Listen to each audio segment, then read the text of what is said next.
ओम विष्णुपादाय कृष्णप्रेष्ठाय भूतले श्रीमते जयपताकस्वामिन् इति नामिने नमः आचार्यपादाय निताय कृपप्रदायिने गौरकथादामदाय नगरग्रामतारिणे नमः ओम विष्णुपादाय कृष्णप्रेष्ठाय भूतले श्रीमते भक्तिवेदान्तस्वामिन् इति नामिने नमस्ते सारस्वते देवे गौरवाणी प्रचारिणे निर्विशेष देशतारिणे जय श्री कृष्ण चैतन्य प्रभु नित्यानंद हरे हरे राम राम राम राम हरे हरे।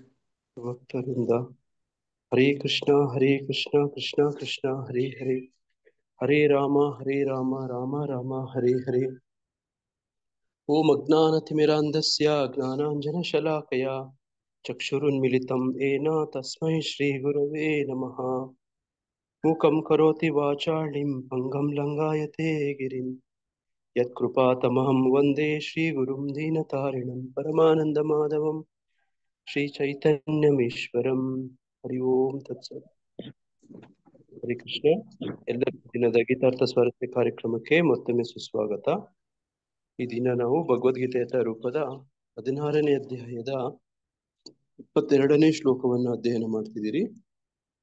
ಈ ಶ್ಲೋಕದ ಅನುವಾದ ಹೀಗಿದೆ: ಕುಂತಿಯ ಮಗನಾದ ಅರ್ಜುನನೇ, ನರಕದ ಈ ದ್ವಾರಗಳಿಂದ ತಪ್ಪಿಸಿಕೊಂಡವನು ಆತ್ಮಸಾಕ್ಷಾತ್ಕಾರಕ್ಕೆ ನೆರವಾಗುವ ಕರ್ಮಗಳನ್ನು ಮಾಡುತ್ತಾನೆ. ಹೀಗೆ ಕ್ರಮೇಣ ಪರಮಗತಿಯನ್ನು ಹೊಂದುತ್ತಾನೆ. ಹರಿ ಕೃಷ್ಣ.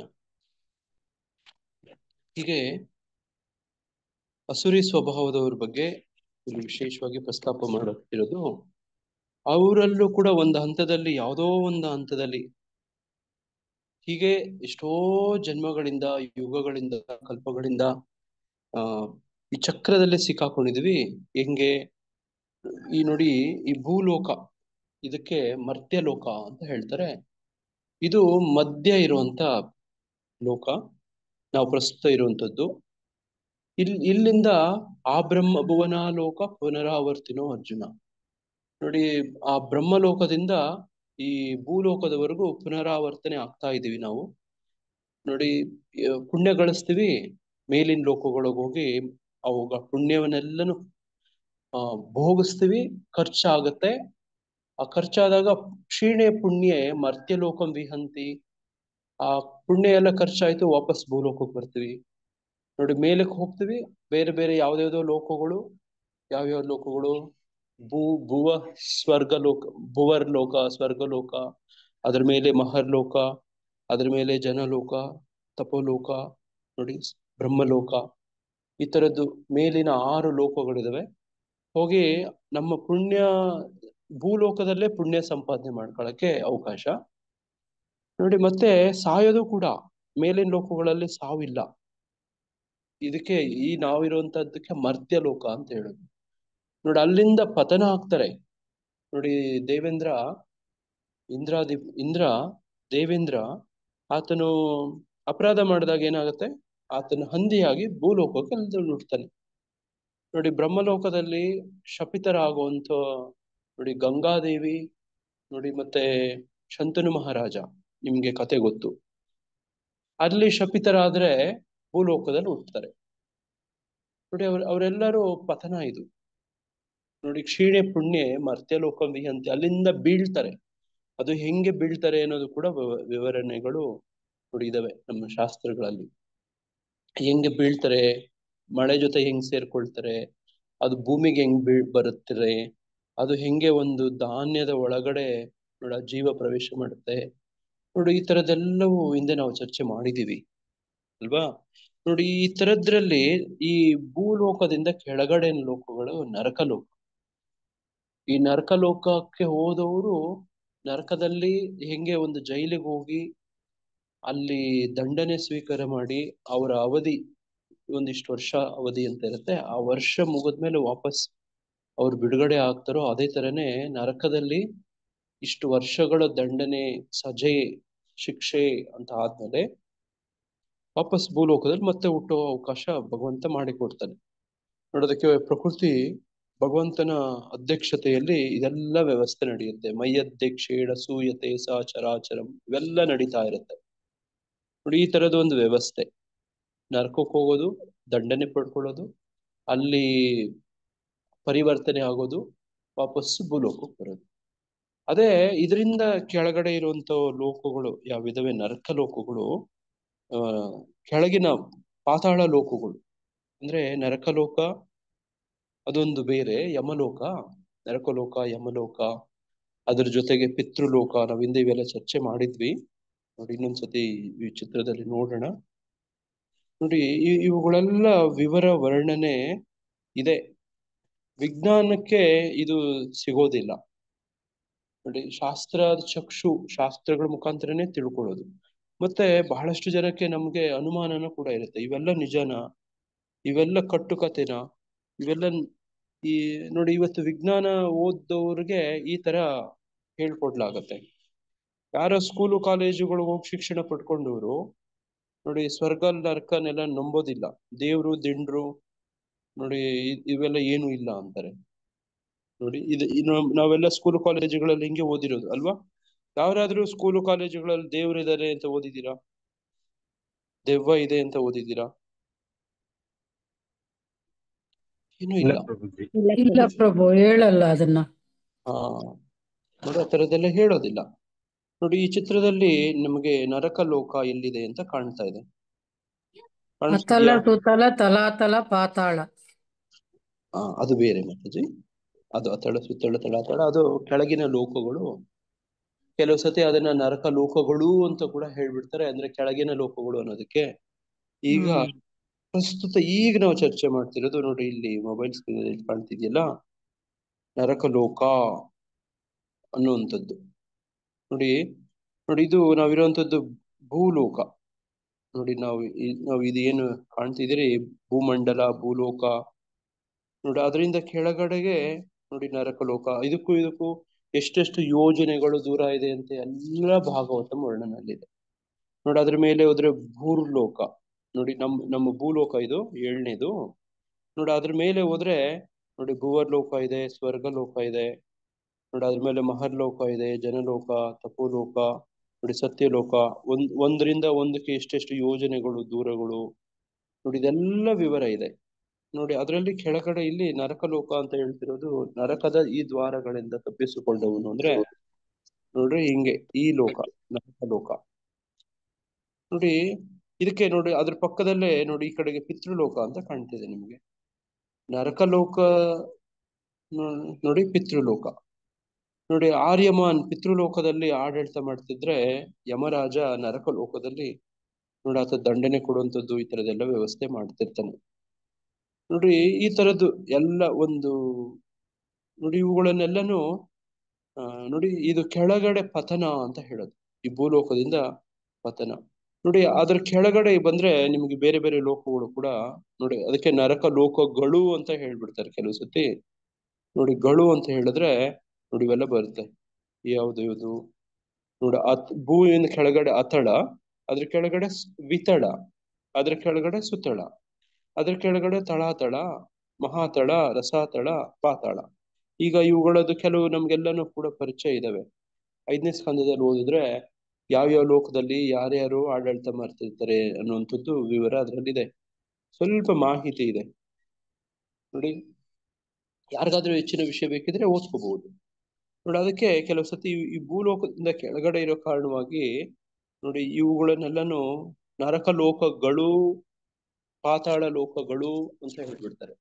ಒಟ್ಟಾಗಿ 3 ಲೋಕ, ತ್ರಿಭುವನ, 3 ಲೋಕ ಅಂತ ಹೇಳ್ಬಿಡ್ತಾರೆ. ಕೆಳಗಿನ ಲೋಕಗಳು, ಮೇಲಿನ ಲೋಕಗಳು, ಈ ಭೂಲೋಕ, ಮಧ್ಯಲೋಕ ಅಂತ ನೋಡಿ 3 ಲೋಕಗಳ ಅಂತ ಹೇಳುವಂಥದ್ದು ನೋಡಿ. ಇಲ್ಲಿ ನರಕನು ಕೂಡ ಭೂಮಿಯಿಂದ ಕೆಳಗೆ ಬರುತ್ತೆ, ಪಿತೃಲೋಕ ಕೂಡ ಇಲ್ಲಿ ಕೆಳಗಡೆ ಬರುತ್ತೆ ನೋಡಿ. ಅದ್ರ ಜೊತೆಗೆ ಈ ಬೇರೆ ಬೇರೆ ಲೋಕಗಳು ಕೂಡ ನೋಡಿ ನಮ್ಗೆ ಇಲ್ಲಿ ಕಾಣ್ತವೆ ನೋಡಿ. ನೋಡಿ ಇವೆಲ್ಲ ಎಲ್ಲಿದೆ ಅಂತಂದ್ರೆ ನೋಡಿ, ಪದ್ಮನಾಭನ ನಾಭಿಯಲ್ಲಿ ಇದೆ. ಇಲ್ಲಿ ಕಾಣ್ತಿದ್ಯಾ? ಪದ್ಮನಾಭನ ನಾಭಿ ಅಲ್ವಾ ನೋಡಿ. ಹಂಗೆ ನೋಡಿ, ಆ ಪದ್ಮನಾಭನ ಆ ಕಮಲ ನಾಭಿ ಒಳಗಡೆ ಈ ಎಲ್ಲಾ ಲೋಕಗಳು ಇದಾವೆ, ಎಲ್ಲಾ ಪ್ರಪಂಚ ಎಲ್ಲ ಇಲ್ಲೇ ಅಡಗಿದೆ. ನೋಡಿ ಹಂಗೆ ಈ ಭಗವಂತ ಕೃಷ್ಣನಿಗೊಬ್ಬನಿಗೆ ಶರಣಾದ್ರೆ ನೋಡಿ, ಆ ಭಕ್ತಿ ಮಾಡಕ್ ಶುರು ಮಾಡಿದ್ರೆ ಈ ಎಲ್ಲಾ ಲೋಕಗಳ ಅಧಿಪತಿಗಳು ನೋಡಿ ನಿಮ್ಗೆ ನೋಡಿ ನರಕ ಲೋಕ ನೋಡಿ ಇಲ್ಲಿ ತೋರಿಸ್ತಾರೆ. ಇಲ್ಲಿ ನರಕ ಲೋಕ 28 ಹೆಲ್ಸ್ ಅಂತ ಕಾಣಿಸ್ತಾ ಇದೆಯಾ? 28 ಭಾಗವತದ ನೋಡಿ ಅಲ್ಲ 5ನೇ ಸ್ಕಂದದಲ್ಲಿ ಆ ವರ್ಣನೆ ಇದೆ. ನರಕ ಲೋಕಗಳ 28 ನರಕ ಲೋಕಗಳ ವರ್ಣನೆ ಇದೆ ನೋಡಿ. ಆದ್ರೂ ನೀವು ಯಾರಾದ್ರೂ ಜೈಲ್ ಒಳಗಡೆ ಹೋಗಿ ನೋಡಿದ್ರೆ ಅಲ್ಲಿ ಜೈಲಲ್ಲಿರುವಂತ ಎಲ್ಲಾ ಕೈದಿಗಳಿಗೂ ಒಂದೇ ತರ ಶಿಕ್ಷೆ ಕೊಡೋದಿಲ್ಲ ನೋಡಿ. ಕೆಲವ್ರಿಗೆ ಕೈ ಕಾಲು ಕಟ್ ಹಾಕಿ ಒಂದು ಸೆಲ್ ಒಳಗಡೆ ಇಟ್ಟಿರ್ತಾರೆ. ಆ ಸೆಲ್ ನೋಡಿ ಬಾಗ್ಲೆ ತೆಗಿಯೋದಿಲ್ಲ ನೋಡಿ. ಅವ್ರಿಗೆ ವಿಚಿತ್ರ ವ್ಯವಸ್ಥೆ ಇರುತ್ತೆ ನೋಡಿ. ಕೆಲವರು ಜೈಲೊಳಗಡೆ ಸ್ವತಂತ್ರವಾಗಿ ಜೈಲೊಳಗಡೆ ಓಡಾಡ್ಕೊಂಡು ಅಲ್ಲಿ ಯಜಮಾನಿಕೆ ಸಾಧಿಸ್ಕೊಂಡು ಅಲ್ಲಿ ಮೇಲುಸ್ತುವಾರಿ ವಹಿಸ್ಕೊಂಡು ನೋಡಿ ಈ ಸೇವೆಗಳೆಲ್ಲ ಮಾಡ್ಕೊಂಡಿರ್ತಾರೆ. ಕೆಲವರು ತುಂಬಾ ಸೀನಿಯರ್ ಕೈದಿಗಳಿರ್ತಾರೆ ನೋಡಿ. ಅವ್ರಿಗೆ ಬೇರೆ ಕೈದಿಗಳನ್ನ ನೋಡ್ಕೊಳಕ್ಕೆ ಕೊಟ್ಟಿರ್ತಾರೆ ನೋಡಿ.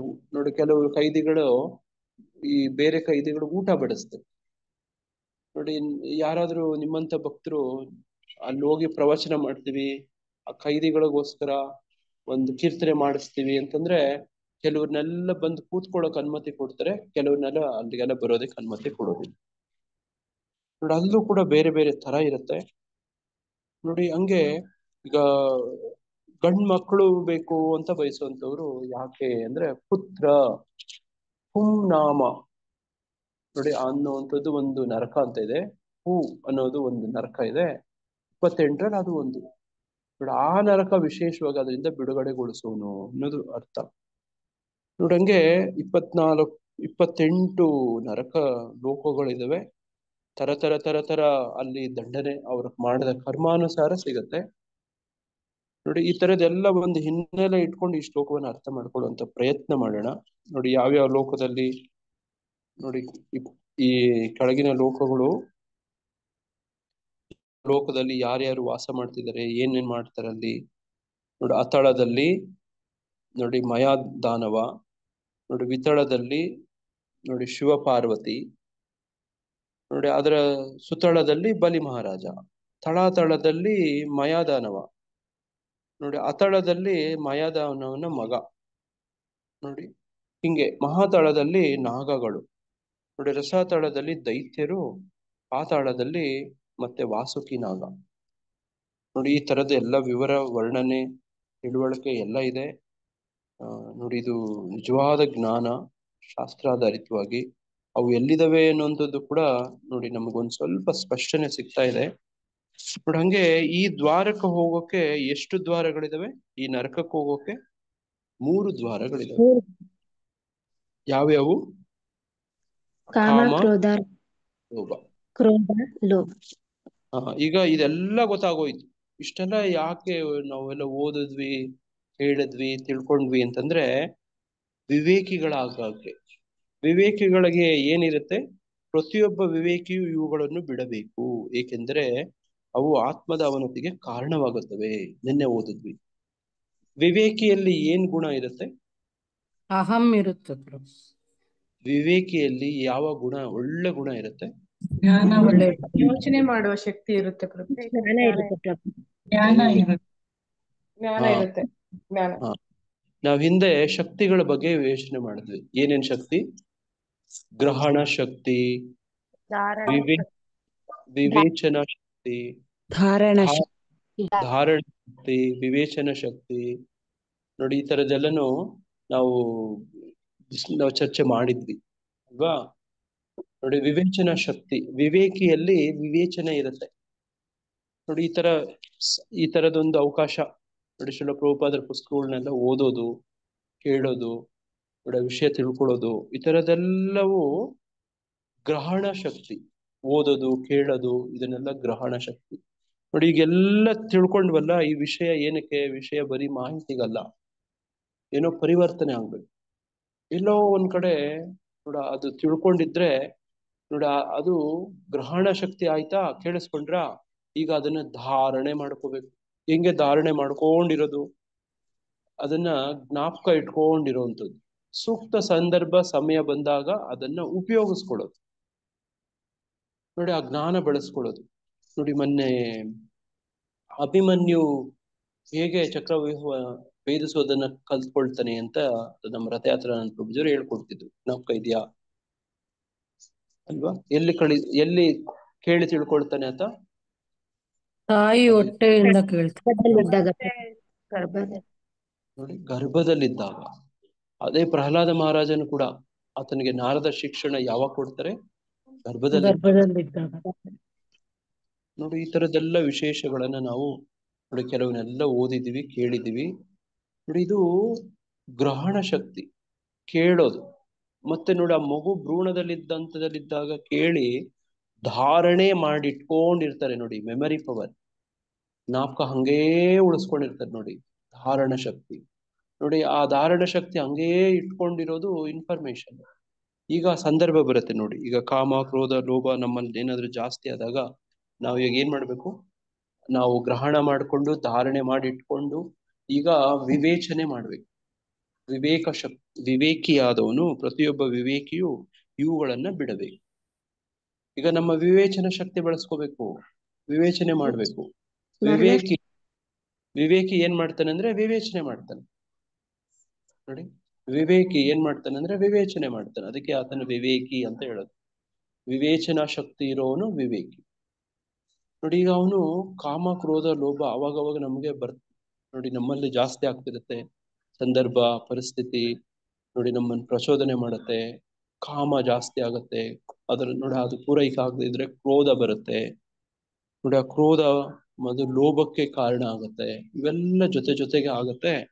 ನೋಡಿ, ಈಗ ವಿವೇಕಿ ಆದವನು ವಿವೇಚನೆಯನ್ನ ಬಳಸಿ ಏನ್ ಮಾಡಿದ್ರೆ ಏನಾಗತ್ತೆ, ಏನ್ ಮಾಡಬಾರ್ದು, ಏನ್ ಮಾಡ್ಬೇಕು ಅನ್ನೋದೇ ವಿವೇಚನಾ ಶಕ್ತಿ. ಅದು ಎಲ್ಲಿಂದ ನಮ್ಗೆ ಆ ಶಕ್ತಿ ಬರುತ್ತೆ ಅಂದ್ರೆ ಈ ತರ ಶಾಸ್ತ್ರಗಳನ್ನ ಗ್ರಹಣ ಮಾಡ್ಕೊಂಡಾಗ, ಅವುಗಳನ್ನ ಧಾರಣೆ ಮಾಡ್ಕೊಂಡು ಹಂಗೇ ಇಟ್ಕೊಂಡಿದ್ದಾಗ, ಆ ನೆನಪು, ಆ ಜ್ಞಾಪಕ, ಆ ತಿಳುವಳಿಕೆ, ಆ ಅರಿವು ನೋಡಿ ಇವೆಲ್ಲ ಹಂಗೇ ಇದ್ದಾಗ ಸಂದರ್ಭ ಬಂದಾಗ ವಿವೇಚನ ಶಕ್ತಿಯನ್ನ ನಾವು ಬಳಸ್ತೀವಿ. ಏನ್ ಮಾಡ್ಬೇಕು, ಏನ್ ಮಾಡಬಾರ್ದು ನೋಡಿ ಅದನ್ನ ಬಳಸ್ತೀವಿ. ನೋಡಿ, ಈ ತರ ಎಲ್ಲಾ ತಿಳ್ಕೊಂಡು ನೋಡಿ ಆತ್ಮದ ಅವನತಿ ಆಗೋದನ್ನ ತಡೆದು ನೋಡಿ, ಇಲ್ಲಿ ಈ ಶ್ಲೋಕದಲ್ಲಿ 21ನೇ ಶ್ಲೋಕದಲ್ಲಿ ಹೇಳಿ, ಏಕೆಂದರೆ ಅವು ಆತ್ಮದ ಅವನತಿಗೆ ಕಾರಣವಾಗುತ್ತವೆ. ಈಗ ವಿವೇಚನಾ ಶಕ್ತಿಯನ್ನ ಬಳಸಿ ಕಾಮ, ಕ್ರೋಧ, ಲೋಭ ಮತ್ತೆ ಇತರವುಗಳನ್ನ, ಈ ಅಣ್ತಮಂದ್ರಗಳೆಲ್ಲ ಇದಾವಲ್ಲ, ಇವನ್ನೆಲ್ಲ ತಡೆದು ಆತ್ಮದ ಅವನತಿ ಆಗೋದನ್ನ ನೋಡಿ ತಡಿತಾನೆ ಅಲ್ಲ. ನೋಡಿ, ಗುರುಗಳು ನಮ್ಗೆ ಕೊಡೋದು ಇನ್ಸ್ಟ್ರಕ್ಷನ್, ನಿರ್ದೇಶನಗಳು ಕೊಡ್ತಾರೆ. ನೋಡಿ, ಅದನ್ನ ನಾವು ಗ್ರಹಣ ಮಾಡ್ಕೋಬೇಕು, ಧಾರಣ ಮಾಡ್ಕೋಬೇಕು. ಸಂದರ್ಭ ಬಂದಾಗ ವಿವೇಚನೆಯನ್ನು ಬಳಸಿ, ವಿವೇಚನೆ ಶಕ್ತಿಯಿಂದ ಅದನ್ನ ಬಳಸ್ಕೋಬೇಕು. ನೋಡಿ, ಅವನತಿ, ಆತ್ಮದ ಅವನತಿ ಆಗೋದನ್ನ ತಡ್ಕೋಬೇಕು. ನೋಡಿ, ಇದೆಲ್ಲ ನಾವೇ ಮಾಡ್ಕೋಬೇಕು. ನಮ್ಮ ವಿವೇಚನ ಶಕ್ತಿ ಬೇರೆಯವರಿಂದ ನೋಡಿ ನಮಗೆ ನಮ್ಮ ವಿವೇಚನೆ ನಾವೇ ಬೆಳೆಸ್ಬೇಕು. ನೋಡಿ, ಈಗ ಈ ಕಾರ್ಯಕ್ರಮದಲ್ಲಿ ಆನ್ಲೈನ್ ಕಾರ್ಯಕ್ರಮಕ್ಕೆ ಬರ್ಬೇಕೋ ಬರಬಾರ್ದು, ಇದು ವಿವೇಚನಾ ಶಕ್ತಿ. ನೋಡಿ, ಇದು ಅವಶ್ಯಕತೆ ಇದೆಯೋ ಇಲ್ವೋ, ಅವಶ್ಯಕತೆ ಇಲ್ಲ ನನ್ಗೆ ಹೋಗು ಅಂತ ಹೋದ್ರೆ ನಾವು ಯಾರಾದ್ರೂ ಏನಾದ್ರೂ ಮಾಡಕ್ಕಾಗತ್ತ? ಅವ್ರನ್ನ ಏನು ಮಾಡಕ್ಕಾಗಲ್ಲ. ಹರೇ ಕೃಷ್ಣ ಪ್ರಭುಜಿ. ಪ್ರಭುಜಿ, ಇದು ನಾವು ಭೂಮಂಡಲ ಇದೀವಲ್ಲ ಪ್ರಭುಜಿ, ಇವು ವೈಕುಂಠ ಮತ್ತೆ ಇವೆಲ್ಲ ಕೈಲಾಸ ಅವೆಲ್ಲ ಮೇಲಿದಾವಂತ ಹೇಳ್ತಾರಲ್ವಾ ಪ್ರಭುಜಿ? ಗೊತ್ತಿರ್ಲಿಲ್ಲ, ಅದಕ್ಕೆ ಕೇಳ್ತಿದೀನಿ ಪ್ರಭುಜಿ. ಹೌದು. ನೋಡಿ, ಅದನ್ನೇ ನೋಡಿ ಇಲ್ಲಿ ನೀವು ಈ ಗ್ರೂಪ್ ಅಲ್ಲಿ ನಾವು ಹಾಕಿದೀವಿ. ಇದನ್ನೇ ಹಂಗೆ ಧ್ಯಾನ ಮಾಡಿ ಇದನ್ನೇ ನೋಡಿ. ಇಲ್ಲಿ ನಿಮ್ಗೆ ಚಿತ್ರಣ ಕಾಣ್ತಾ ಇದೆ. ಕೈಲಾಸ, ವೈಕುಂಠ ಎಲ್ಲ ಎಲ್ಲಿದಾವೆ ಅನ್ನುವಂಥದ್ದು ಮಾತಾಜಿಯವರ ಪ್ರಶ್ನೆ. ನೋಡಿ, ಈ ಚಿತ್ರದಲ್ಲಿ ಇದೇನ್ ಕಾಣ್ತಿದ್ದೀರಲ್ಲ, ಈ ನಿನ್ನೆ ಶ್ರೀಮದ್ ಭಾಗವತ ಕ್ಲಾಸ್ ಮಾತಾಜಿಯವರು ಮಾಡ್ತಿದ್ರು. ಸುಲಕ್ಷ್ಮಿ ಮಾತಾಜಿಯವರು ಭೂದೇವಿಗೆ ನೋಡಿ ಏನೋ ಸಂಕಟ ಆಗತ್ತೆ, ಕಷ್ಟ ಆಗತ್ತೆ, ಆಗ ಬ್ರಹ್ಮನ ಹತ್ರ ಹೋಗಿ ಕೇಳ್ಕೊಳ್ಳೋದು. ನೋಡಿ, ಭೂಲೋಕದಲ್ಲಿ ಇರುವಂತ ಭೂದೇವಿಗೆ ಸಮಸ್ಯೆ ಆದಾಗ ನೋಡಿ ಭೂದೇವಿ ಒಂದು ಹಸುವಿನ ರೂಪ ತಾಳಿ ನೋಡಿ ಬ್ರಹ್ಮನನ್ನ ಕೇಳುವಂಥದ್ದು. ಈಗ ಬ್ರಹ್ಮ ಏನ್ ಮಾಡುವಂಥದ್ದು? ಏನ್ ಹೇಳಿದ್ರು ಮಾತಾಜಿಯವರು? ನನ್ನ ಕೈಯಲ್ಲಿ ಇದು ಪರಿಹಾರ ಮಾಡುವಂಥದ್ದಲ್ಲ, ನೋಡಿ ಇದು ಭಗವಂತ ನಾನು ಮಾತ್ರ ನಾನು ಮಾಡ್ತೀನಿ. ನೋಡಿ ಸ್ಥಿತಿಯಾಗಿ ಇಟ್ಕೊಳ್ಳೋ ನಾನಲ್ಲ, ಅದಕ್ಕೋಸ್ಕರ ನಾವೆಲ್ಲ ಸೇರ್ಕೊಂಡು ಎಲ್ಲಿ ಹೋಗೋಣ ಅಂತಾರೆ, ಕೃಷ್ಣನ ಹತ್ರಕ್ಕೆ ಹೋಗೋಣ ಅಂತ. ನೋಡಿ ಇಲ್ಲಿ ಹೋಗೋಣ ಅಂತಾರೆ. ಕ್ಷೀರೋದ ನೋಡಿ ಇಲ್ಲಿ ಹೋಗೋಣ ಅಂತ. ಇದು ಏನಿದು ನಾನು ತೋರಿಸ್ತಿರೋದು ಕ್ಷೀರೋದ ಕ್ಷೀರೋದ ಕೃಷ್ಣ ಅಲ್ವಾ? ನೋಡಿ ಈ ಬ್ರಹ್ಮಾಂಡದಲ್ಲಿ ನಮ್ಗೆ ವಿಷ್ಣು ಹತ್ರ ಹೋಗಿ ನಾವು ನೋಡಿ ಈ ತರದ್ದು, ಇದನ್ನೇ ನಮ್ಮ ತಮಿಳಲ್ಲಿ ದಿವ್ಯ ದೇಶಮಗಳು ಅಂತ ಬಂದ್ರೆ 108 ದಿವ್ಯ ದೇಶ ಅಂತ ಹೇಳ್ತಾರೆ. 107 ಎಲ್ಲಿದಾವೆ ಅಂದ್ರೆ ಈ ಭೂಲೋಕದಲ್ಲಿ ಇದಾವಂತೆ. ನಾವು ಇಷ್ಟೊತ್ತು ಚರ್ಚೆ ಮಾಡಿದ್ವಲ್ಲ ನೋಡ್ರಿ, ಭೂಲೋಕ, ಭೂರ್, ಅರ್ತ್, ನೋಡಿ ನಾವಿಲ್ಲಿ ನೋಡಿದ್ವಲ್ವಾ, ನೋಡಿ ಭೂಲೋಕದಲ್ಲಿ ಇದೆ 107 ಇದೆ ಭೂಲೋಕದಲ್ಲಿ. ನೋಡಿ ಇಲ್ಲಿ ನಿಮ್ ಭೂಲೋಕ ಕಾಣ್ತಾ ಇದೆ ಅಲ್ವಾ? ನೋಡಿ ಭೂಲೋಕ ಕಾಣ್ತಾ ಇದೆ ಇಲ್ಲಿ ನಿಮ್ಗೆ. ಈ ಭೂಲೋಕ 107 ಇದಾವೆ. 108ನೇದಲ್ಲಿದೆ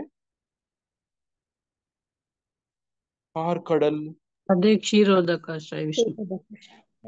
ಕ್ಷೀರೋದ ಕಷಾಯ ವಿಷ್ಣು ಅಂತ. ನೋಡಿ ಪಾರ್ಕಡಲ್ ಅಂತ ಹೇಳ್ತಾರೆ ಅಲ್ಲಿ. ನಾವು ಇದೇ ಪ್ರಶ್ನೆ ಮೊನ್ನೆ ಭಕ್ತಿ ವೈಭವ ಕ್ಲಾಸ್ ಅಲ್ಲಿ ಕೇಳಿದ್ವಿ. ನೋಡಿ ಪ್ರಭುಜಿಯವರು ಇಲ್ಲಿರೋವನ್ನ ನಾವು ಯಾವುದು ವೈಕುಂಠ ಅಂತ ಹೇಳಲ್ಲ. ನೋಡಿ ಇದು ಭಗವಂತನ ಒಂದು ನಿವಾಸ ಇಲ್ಲಿ ಇದರಲ್ಲಿ. ಆದ್ರೆ ನಿಜವಾಗ್ಲೂ ವೈಕುಂಠ ಲೋಕಗಳು ನೋಡಿ ಇದನ್ನ ದಾಟ್ಕೊಂಡೇ ಹೋಗ್ಬೇಕು. ಈ ಭೌತಿಕ ಪ್ರಪಂಚಗಳನ್ನ ಬಿಟ್ಟು ನೋಡಿ ಹೋದ್ರೆ ನೋಡ್ರಿ ಇಲ್ಲಿ ನಿಮ್ಗೆ ಮಹಾಕಾಳಧಾಮ ಅಂತ ಇದೆ, ಅದ್ರ ಮೇಲೆ ಸದಾಶಿವ ಲೋಕ ಅಂತ ಇದೆ. ನೋಡಿ ಇದು ಕೈಲಾಸ. ನೋಡಿ ಇದು ಕೈಲಾಸ, ನಮ್ಮ ಪರ್ವತ ಏನಿದೆಯಲ್ಲ ಹಿಮಾಲಯದಲ್ಲಿ ಆ ತರ ಕಾಣ್ತಾ ಇದೆ ನೋಡಿ. ನೋಡಿ ಇಲ್ಲಿ ಕಾಣ್ತಿದ್ಯಾ ಕೈಲಾಸ ಪರ್ವತ? ಕಾಣ್ತಿದ್ಯಾ ಮಾತಾಜಿ? ಕೈಲಾಸ ಪರ್ವತ ಬೆಳ್ಳಿ ಬೆಟ್ಟ, ಚಿನ್ನದ ಬೆಟ್ಟ ಅಂತಾರೆ. ನೋಡಿ ಇಲ್ಲಿ ಕೈಲಾಸ ಪರ್ವತ. ನೋಡಿ ಇದು ಆಧ್ಯಾತ್ಮಿಕ ಜಗತ್ತಲ್ಲಿ ಇರುವಂತ ಕೈಲಾಸ ಪರ್ವತ. ನೋಡಿ ನಮ್ಮ ಹಿಮಾಲಯದಲ್ಲೂ ಕೂಡ ಭೂಲೋಕದ ಕೈಲಾಸ ಪರ್ವತ ಇದೆ. ನೋಡಿ ಇದು ಆಧ್ಯಾತ್ಮಿಕ ಲೋಕದಲ್ಲಿರೋ ಕೈಲಾಸ ಪರ್ವತ. ನೋಡಿ ನೀವು ನೀಲಿ ಬಣ್ಣ ಇದೆಲ್ಲ ಏನ್ ಕಾಣ್ತಿದ್ದೀರೋ, ಈ ನೀಲಿ ಬಣ್ಣದಲ್ಲಿರುವಂತ ಅಂಡಗಳು ಇವೆಲ್ಲ ಏನ್ ಕಾಣ್ತಿದ್ದೀರೋ ಇದೆಲ್ಲ ಇವೆಲ್ಲನೂ ಭೌತಿಕ ಪ್ರಪಂಚ. ನೋಡಿ ಇದಕ್ಕೆ ಎಷ್ಟು ಭಾಗ ಅಂತ ಕೂಡ ಎಲ್ಲ ನಾವು ಹಿಂದೆ ಚರ್ಚೆ ಮಾಡಿದ್ವಿ, ಜ್ಞಾಪಕ ಇದೆಯಾ? ನೋಡಿ ಇದು ಒಂದರಲ್ಲಿ ನೋಡಿ 4ರಲ್ಲಿ 1 ಭಾಗ, ನೋಡಿ 4ರಲ್ಲಿ 1 ಭಾಗ, ಕಾಲ್ ಭಾಗ ಭೌತಿಕ ಪ್ರಪಂಚ ಅಂತ ಹೇಳಿದ್ರು. ಮುಕ್ಕಾಲ್ ಭಾಗ, ಇದು ಮುಕ್ಕಾಲ್ ಭಾಗ. ಕಾಣಿಸ್ತಿದ್ಯಾ? 4ರಲ್ಲಿ 3 ಭಾಗ, 4ರಲ್ಲಿ 1 ಭಾಗ, ವ್ಯತ್ಯಾಸ ಕಾಣಿಸ್ತಿದ್ಯಾ? ನೋಡಿ ಇಲ್ಲಿ ಇದೆಲ್ಲ ಆಧ್ಯಾತ್ಮಿಕ ಲೋಕಗಳು. ನೋಡಿ ಇಲ್ಲಿ ನಮ್ಗೆ ಇಲ್ಲಿ ಕೈಲಾಸ ಇದೆ. ನೋಡಿ ಕೈಲಾಸದ ಮೇಲೆ ನೋಡಿ ಇದು ಬ್ರಹ್ಮ ಜ್ಯೋತಿ ನಿಮ್ಗೆ ಇಲ್ಲಿ ಕಾಣ್ತಾ ಇದೆ. ಇದನ್ನ ದಾಟಿ ಹೋದ್ರೆ ನೋಡಿ ಇವೆಲ್ಲ ವೈಕುಂಠ ಲೋಕಗಳು. ವೈಕುಂಠ ಲೋಕದಲ್ಲಿ ನಿಮಗೆ ಭಗವಂತನ ನಾನಾ ಅವತಾರಗಳು ಕಾಣಿಸ್ತವೆ. ನರಸಿಂಹ ಅವತಾರನೂ ಕೂಡ ಅಲ್ಲಿದೆ ನೋಡಿ, ಕೂರ್ಮ ಅವತಾರ, ನರಸಿಂಹ, ನೋಡಿ ಈ ತರದೆಲ್ಲವನ್ನ ತಾವು ಕಾಣಬಹುದು. ನೋಡಿ ಸಂಕರ್ಷಣ, ವಿಷ್ಣುಮೂರ್ತಿ, ನೋಡಿ ಈ ಬೇರೆ ಬೇರೆ ನೋಡ್ರಿ ಯಮನು ಕೂಡ ಈ ಆಧ್ಯಾತ್ಮಿಕ ಲೋಕದಲ್ಲಿ ಯಮನಿಗೂ ಒಂದು ಲೋಕ ಇದೆ. ಕಾಣ್ತಿದ್ಯಾ? ಕಾಣ್ತಾ ಇದೆ ಲಕ್ಷ್ಮೀ ಸರಸ್ವತಿನೂ ಕಾಣ್ತಾ ಇದ್ದಾರೆ. ನೋಡ್ರಿ ಹಿಂಗೆ ನೋಡ್ರಿ ಹಿಂಗಿರುತ್ತೆ ನೋಡಿದ್ರೆ ಚಿತ್ರಣ. ಇದು 5ನೇ ಸ್ಕಂದವನ್ನು ಓದಿದ್ರೆ ಇವೆಲ್ಲ ಚಿತ್ರಗಳು ಬರ್ತವೆ ನೋಡಿ. ಅದ್ರ ಮೇಲೆ ಅಯೋಧ್ಯಧಾಮ, ಅದರ ಮೇಲೆ ನಿಮ್ಗೆ ಇಲ್ಲಿ ಕಾಣ್ತಾ ಇದೆ ಜಗನ್ನಾಥಪುರಿ, ಮಥುರಾಧಾಮ, ದ್ವಾರಕಾಧಾಮ. ನೋಡಿ ಹಿಂಗೆ ಬಂದರೆ ಗೋಲೋಕ ವೃಂದಾವನ ಈ ತರ ಇರುತ್ತೆ ಅಂತ. ಇದು ಶ್ರೀಮದ್ ಭಾಗವತ ಮತ್ತೆ ಬೇರೆ ಬೇರೆ ಪುರಾಣಗಳಲ್ಲಿ ಇರುವಂತ ಉಲ್ಲೇಖವನ್ನ ಇಲ್ಲಿ ಈ ರೀತಿ ಚಿತ್ರಣ ಮಾಡಿರೋದು, ಚಿತ್ರೀಕರಿಸಿರೋದು ನೋಡಿ ಹಿಂಗೆ. ಈಗ ನಮ್ಗೆ ಒಂದ್ ಸ್ವಲ್ಪ ಇವೆಲ್ಲ ತಿಳುವಳಿಕೆ, ವಿವೇಕ, ವಿವೇಚನೆ ಎಲ್ಲ ಈಗ ಸಿಗ್ತಾ ಇದೆ. ಯಾವ್ಯಾವ್ದು ಎಲ್ಲೆಲ್ಲಿದೆ, ಯಾವ್ಯಾವ ಅಲ್ಲಿ ಹೆಂಗಿರುತ್ತೆ, 28 ನರಕ ಲೋಕಗಳು, ಅಲ್ಲಿ ಹೆಂಗೆಲ್ಲ ಬೇರೆ ಬೇರೆ ಕರ್ಮಗಳ ಅನುಸಾರ ಹೇಗ್ ದಂಡಿಸ್ತಾರೆ ನೋಡಿ. ಕಾಮ, ಕ್ರೋಧ, ಲೋಭ ಇದ್ದವರೆಲ್ಲ ಹೆಂಗೆ ಅಲ್ಲಿಗೆ ತಳ್ತಾರೆ, ದ್ವಾರ ಆಗತ್ತೆ, ಮುಖ್ಯ ದ್ವಾರ ಆಗತ್ತೆ ನೋಡಿ. ಅಲ್ಲಿ ವಿವೇಕಿಯಾದವನು ಇವುಗಳಿಂದ ಎಚ್ಚೆತ್ಕೊಳ್ತಾನೆ ನೋಡಿ. ಕಾನೂನು ನಿಯಮ ಮೊದ್ಲು ತಿಳ್ಕೊಂಡವನು ಈಗ ಆ ಕಾನೂನನ್ನ ಮುರಿಯಕ್ ಹೋಗೋದಿಲ್ಲ, ಕಾನೂನ್ ಪ್ರಕಾರ ನಡಿಯಕ್ ಹೋಗ್ತಾನೆ ಅಲ್ವಾ? ಆತರ ವಿವೇಕಿಯಾದವನು ಹಂಗ್ ಮಾಡ್ತಾನೆ. ಶಾಸ್ತ್ರಗಳು ಓದ್ಕೊಳ್ತಾರೆ ನೋಡಿ, ಏನ್ ಮಾಡ್ಬಾರ್ದು ಅದನ್ನ ಮಾಡೋದಿಲ್ಲ, ಏನ್ ಮಾಡ್ಬೇಕು ಅದನ್ನ ಮಾಡ್ತಾನೆ ನೋಡಿ ಹಿಂಗ ಆದವನು ಇವತ್ತಿನ ಶ್ಲೋಕದಲ್ಲಿ ಏನಾಗುತ್ತೆ ಅಂದ್ರೆ ಕುಂತಿಯ ಮಗನಾದ ಅರ್ಜುನನ್ನೇ ನರಕದ ಈ ದ್ವಾರಗಳಿಂದ ತಪ್ಪಿಸಿಕೊಂಡವನು ಆತ್ಮ ಸಾಕ್ಷಾತ್ಕಾರಕ್ಕೆ ನೆರವಾಗುವ ಕರ್ಮಗಳನ್ನ ಮಾಡುತ್ತಾನೆ. ನೋಡಿ ಇದೆಲ್ಲ ನಮ್ಗೆ ಎಲ್ಲಿಂದ ಪ್ರಾರಂಭ ಆಗುತ್ತೆ ಅಂದ್ರೆ ಭಕ್ತರ ಸಂಘದಿಂದ.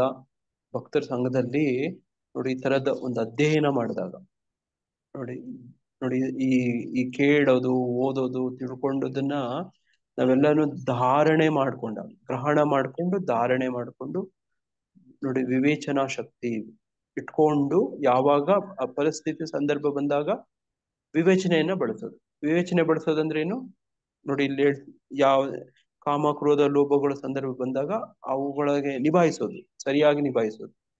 ನರಕಕ್ಕೆ ಹೋಗೋದನ್ನ ತಪ್ಪಿಸ್ಕೊಳ್ಳೋದು. ಮತ್ತೆ ನರಕಕ್ಕೆ ಹೋಗೋದು ತಪ್ಪಿಸ್ಕೊಂಡ್ರೆ ಮತ್ತೇನ್ ಮಾಡ್ತಾನೆ, ಆತ್ಮ ಸಾಕ್ಷಾತ್ಕಾರಕ್ಕೆ ನೆರವಾಗೋದು. ಒಂದು ಮಾಡಬಾರ್ದು ಅಂತವುಗಳು ಇನ್ನವು ಮಾಡ್ಬೇಕು ಆಗಿರುವು.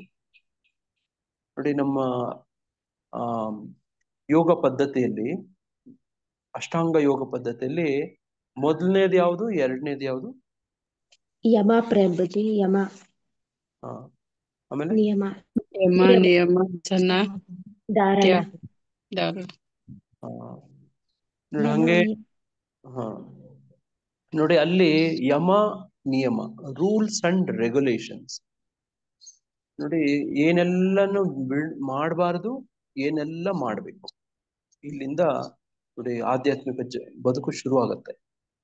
ನೋಡಿ ಅದಕ್ಕೆ ಕೆಲವೆಲ್ಲ ನಿಯಮಗಳು, 4 ನಿಯಮಗಳು ಅಂತೆಲ್ಲ ಹೇಳೋದು. ಅದನ್ನೇ ಯಮ ನಿಯಮ. ಏನ್ ಮಾಡ್ಬೇಕು, ಏನೇನೆಲ್ಲ ಮಾಡ್ಬಾರ್ದು. ನೋಡಿ ನಾವು ಇಸ್ಕಾನಿಗೆ ಬಂದಾಗ ನಿಮ್ಗೆ ಪ್ರಾರಂಭದಲ್ಲಿ ಹರೇ ಕೃಷ್ಣ ಮಹಾಮಂತ್ರ ಜಪಿಸಿ ಅಂತ ಹೇಳ್ಕೊಡ್ತಾರೆ. ಪ್ರಸಾದ ತಗೊಳ್ಳಿ, ನಾಮ ಜಪಿಸಿ, ದೇವಸ್ಥಾನಕ್ಕೆ ಬನ್ನಿ, ದರ್ಶನ ಮಾಡಿ. ನೋಡಿ ಈ ತರದ್ದು ಮಾಡುವಂತವುಗಳನ್ನ ಪ್ರೋತ್ಸಾಹಿಸ್ತಾರೆ. ಆಮೇಲೆ ಬರ್ತಾ ಹೋಗ್ತಾ ಹೋಗ್ತಾ ಹೋಗ್ತಾ ಆಮೇಲೆ ನಿಯಮಗಳನ್ನ ಆಮೇಲೆ ಹೇಳ್ಕೊಡ್ತಾರೆ. ನೋಡಿದೀರಾ, ಗಮನಿಸಿದೀರಾ? ಮೊದ್ಲು ಅವಕಾಶ, ಮೊದ್ಲು ಏನೇನೆಲ್ಲ ಮಾಡ್ಬೇಕು ಅಂತೆಲ್ಲ ಹೇಳ್ಕೊಟ್ಟು, ಆಮೇಲೆ ಏನೇನೆಲ್ಲ ಮಾಡಬಾರ್ದು ಅಂತ ಹೇಳ್ಕೊಟ್ಟು, ಯಮ ನಿಯಮ. ನೋಡಿ ಹಿಂಗ ಆಮೇಲೆ ಯಮ ನಿಯಮ ಗೊತ್ತಾಯ್ತು, ಆಮೇಲೆ ಅಲ್ಲಿಂದ ಮುಂದೆ ಹೋಗೋಕ್ ಅನುಕೂಲ ಆಗುತ್ತೆ. ನೋಡಿ ಅದನ್ನೇ ನಿನ್ನೆ ಭಾನುವಾರದ ಪ್ರವಚನದಲ್ಲಿ ಪ್ರಭುಜಿ ತುಂಬಾ ಚೆನ್ನಾಗಿ ಹೇಳ್ತಿದ್ರು. ಯಾರಾದ್ರೂ ಕೇಳಿದ್ರ ಭಾಗವತಂ ಪ್ರವಚನ? ನಾವು ಗ್ರೂಪಲ್ಲಿ ಹಾಕಿದ್ವಿ. ಸ್ವಲ್ಪ ಕೇಳಿದೆ ಪ್ರಭು. ನಾನು ಕೇಳ್ದೆ ಪ್ರಭು. ಇಲ್ಲ ಇಲ್ಲ ಇಲ್ಲ, ಭಕ್ತಿ ಶಾಸ್ತ್ರ ಇತ್ತು, ಮತ್ತೆ ಅದಕ್ಕೆ ಅಟೆಂಡ್ ಆಗ್ಬೇಕಾಗಿತ್ತು, ಆಗ್ಲಿಲ್ಲ. ಒಂದು ಪೆನ್ನು ಪೇಪರ್ ಇಟ್ಕೊಂಡು ಬುಕ್ ಇಟ್ಕೊಂಡು ಬರ್ಕೊಳ್ಳೋ ಅಂತ ಒಂದು ಪ್ರವಚನ. ಅವರೇ ಪ್ರವಚನದಲ್ಲೇ ಹೇಳಿದ್ರು. ಅವರು ಇದನ್ನ ಬರ್ಕೊಳ್ಳಿ, ಎಲ್ಲರೂ ಬರ್ಕೊಳ್ಳಿ, ಇದನ್ನ ನೋಟ್ ಮಾಡ್ಕೊಳ್ಳಿ ಅಂತ ಹೇಳಿದ್ರು ಕ್ಲಾಸ್ ಮಧ್ಯದಲ್ಲಿ. ನೋಡಿ ಅಷ್ಟು ಮುಖ್ಯ ಇರುವಂತದ್ದು. ಬಿಟ್ಟು ನೋಡಿ ಅದಕ್ಕೆ ನನಗೆ ಕೆಲವು ಸತಿ ಸ್ಕ್ರೀನ್ ಮಾಡೇ ಪ್ರೂಪಾದ ಚಿತ್ರ ಮೂವಿ ಯಾಕೆ ಅವತ್ತು ತೋರಿಸ್ಬೇಕಾಯ್ತು ಅಂದ್ರೆ, ನಾವು ಸಮಯ ಕೊಡಲ್ಲ, ನೋಡಲ್ಲ. ನೋಡಿ ನೋಡ್ಬೇಕಾಗತ್ತೆ, ಕೆಲವು ಸತಿ ಕೇಳ್ಬೇಕಾಗತ್ತೆ. ದಯವಿಟ್ಟು ಈ ಪ್ರವಚನ ಮೊನ್ನೆ ಭಾನುವಾರದ್ದು ಕೇಳಲೇಬೇಕಾಗಿರೋ ಒಂದು ಪ್ರವಚನ, ಬಿಟ್ಟು ಕೇಳಿ. ತುಂಬಾ ಚೆನ್ನಾಗಿ ಅದರಲ್ಲಿ ಹೋಲಿಕೆ ನೋಡಿ, ಉದಾಹರಣೆಗಳು ನೋಡಿ, ಸಾಂದರ್ಭಿಕ ತುಂಬಾ ಚೆನ್ನಾಗಿ ಹೇಳಿದ್ರು ಪ್ರಭುಜಿಯವರು. ನೋಡಿ ಹಂಗೆ ಇಲ್ಲಿ ನಾವು ನರಕ ದ್ವಾರಗಳಿಂದ ತಪ್ಪಿಸ್ಕೊಳ್ಳುವಂತ ಒಂದು ಪ್ರಯತ್ನ. ನೋಡಿ ಅದು ವಿವೇಚನಾ ಶಕ್ತಿ. ನೋಡಿ ಅದು ಎಲ್ಲಿಂದ ಬರುತ್ತೆ ನೋಡಿ, ಭಕ್ತರ ಸಂಘದಲ್ಲಿ ನೋಡಿ ಈ ತರದ್ದು ನೋಡಿ ಓದೋದು, ಕೇಳೋದು, ತಿಳ್ಕೊಳ್ಳೋದು, ಚರ್ಚೆ ಮಾಡೋದು. ನೋಡಿ ಈ ತರದೆಲ್ಲ ಮಾಡಿದಾಗ ಏನ್ ಮಾಡ್ಬೇಕು, ಏನ್ ಮಾಡ್ಬಾರ್ದು ಅಂತ ಗೊತ್ತಾಗತ್ತೆ. ಹಿಂಗ್ ಮಾಡಿದಾಗ ಏನಾಗತ್ತೆ, ನರಕ ದ್ವಾರಗಳ ತಳ್ಳೋ ಅಂತ ಗತಿ ಪರಿಸ್ಥಿತಿ ಬರುತ್ತಲ್ಲ, ಅದರಿಂದ ತಪ್ಪಿಸ್ಕೊಳ್ತೀವಿ. ನೋಡಿ ನಮ್ಗೆ ಈ ಭೌತಿಕ ಪ್ರಪಂಚದಲ್ಲಿ ಜೈಲಿಗೆ ಹೋಗದೆ ಇರ್ಬೇಕು ಅಂದ್ರೆ ನಾವ್ ಏನ್ ಮಾಡ್ಬೇಕು, ಕಾನೂನು ತಿಳ್ಕೊಬೇಕು. ನೋಡಿ ಇಲ್ಲಿ ಇರುವಂತದ್ದು ಏನು ರೂಲ್ಸ್ ರೆಗ್ಯುಲೇಷನ್ಸ್ ಕಾನೂನುಗಳಿದೆ ನೋಡಿ, ಅದನ್ನ ತಿಳ್ಕೊಬೇಕು, ಅದ್ರ ಪ್ರಕಾರ ನಡ್ಕೋಬೇಕು. ಬರೀ ತಿಳ್ಕೊಂಡಿದ್ರೆ ಸಾಕ, ನಡ್ಕೊಳ್ತಾ ಇದ್ರೆ ಆಗತ್ತಾ? ಆಗೋದಿಲ್ಲ. ತಿಳ್ಕೊಬೇಕು, ನಡ್ಕೋಬೇಕು, ತಿಳ್ಕೊಬೇಕು, ನಡ್ಕೋಬೇಕು. ಇಲ್ಲಿದ್ರೆ ತುಂಬಾ ಸಮಸ್ಯೆಗಳಾಗ್ತವೆ. ನೋಡಿ ನೋಡಿ ನೀವೆಲ್ಲ ಕೇಳ್ಬೋದು, ನಮಗೆ ಕಾನೂನೇ ಗೊತ್ತಿಲ್ಲ, ನಾವೆಲ್ಲ ಜೈಲಿಗೆ ಹೋಗಿಲ್ಲ ಅಂತ. ಅಲ್ಲೋ ಮತ್ತೆ ನಿಮ್ಗೆಲ್ಲ ಕಾನೂನು, ಯಾವ್ದಾದ್ರು ಕಾನೂನು, ಒಂದು ಕಾನೂನು ಗೊತ್ತಿದ್ಯಾ? ಗೊತ್ತಿಲ್ದೇನು ಕೂಡ ಅನುಸರಿಸುವಂತ ಒಂದು ವ್ಯವಸ್ಥೆ ಇದೆ ನಮ್ಮಲ್ಲಿ. ನೋಡಿ ಅದು ವಿಶೇಷ. ನೋಡಿ ಅದು ವಿಶೇಷ. ಹರೇ ಕೃಷ್ಣ ಪ್ರಭುಜಿ. ಕೃಷ್ಣ. ಈ ತರ ಜ್ಞಾನ ಹಿಂದಿನವರಲ್ಲಿ ತುಂಬಾ ಇತ್ತು ಪ್ರಭುಜಿ. ನಾನು ನಮ್ಮ ತಾಯಿಯವರು ಆಯ್ತು, ಅದ್ರ ಹಿಂದಿನವರು, ಅವ್ರಿಗೆ ಜ್ಞಾನ ಇಲ್ದಿದ್ರು ಸಹ ಪ್ರಜ್ಞಾ ಸ್ಥಿತಿಯಲ್ಲಿ ತುಂಬಾ ಅಚ್ಚುಕಟ್ಟಾಗಿ ಬದುಕ್ತಾ ಇದ್ರು ಪ್ರಭುಜಿ. ಆಕ್ಚುಲಿ ನೀವು ತುಂಬಾ ತಪ್ಪುಗಳನ್ನ ಮಾಡದೇ ಇರುವಂತದ್ದು, ತಪ್ಪು ಆಲೋಚನೆ ಮಾಡದೇ ಇರುವಂತದ್ದು, ವಿವೇಚನಾ ಶಕ್ತಿ ತುಂಬಾ ಇರುವಂತದ್ದು, ವೆರಿ ಗುಡ್. ತುಂಬಾ ನೋಡಿ ಇತ್ತು. ಅವ್ರಿಗೆ ಬರ್ತಿತ್ತು ಅಂದ್ರೆ ನೋಡಿ ಅವರ ಸಂಸ್ಕೃತಿಯಲ್ಲೇ ರೂಢಗತ ಆಗಿತ್ತು. ನೋಡಿ ಏನು ಇಲ್ಲ, ರಾಮಾಯಣ ಮಹಾಭಾರತ ಕತೆ ಕೇಳಿದ್ರೆ ಅದರಲ್ಲೇ ಎಷ್ಟೋ ಇವೆಲ್ಲ ಬಂದ್ಬಿಡುತ್ತೆ. ಅದರ ಸಾರ, ಇಡೀ ವೇದ ಸಾಹಿತ್ಯದ ಸಾರ, ವೇದಗಳ ಸಾರ ಮಹಾಭಾರತ.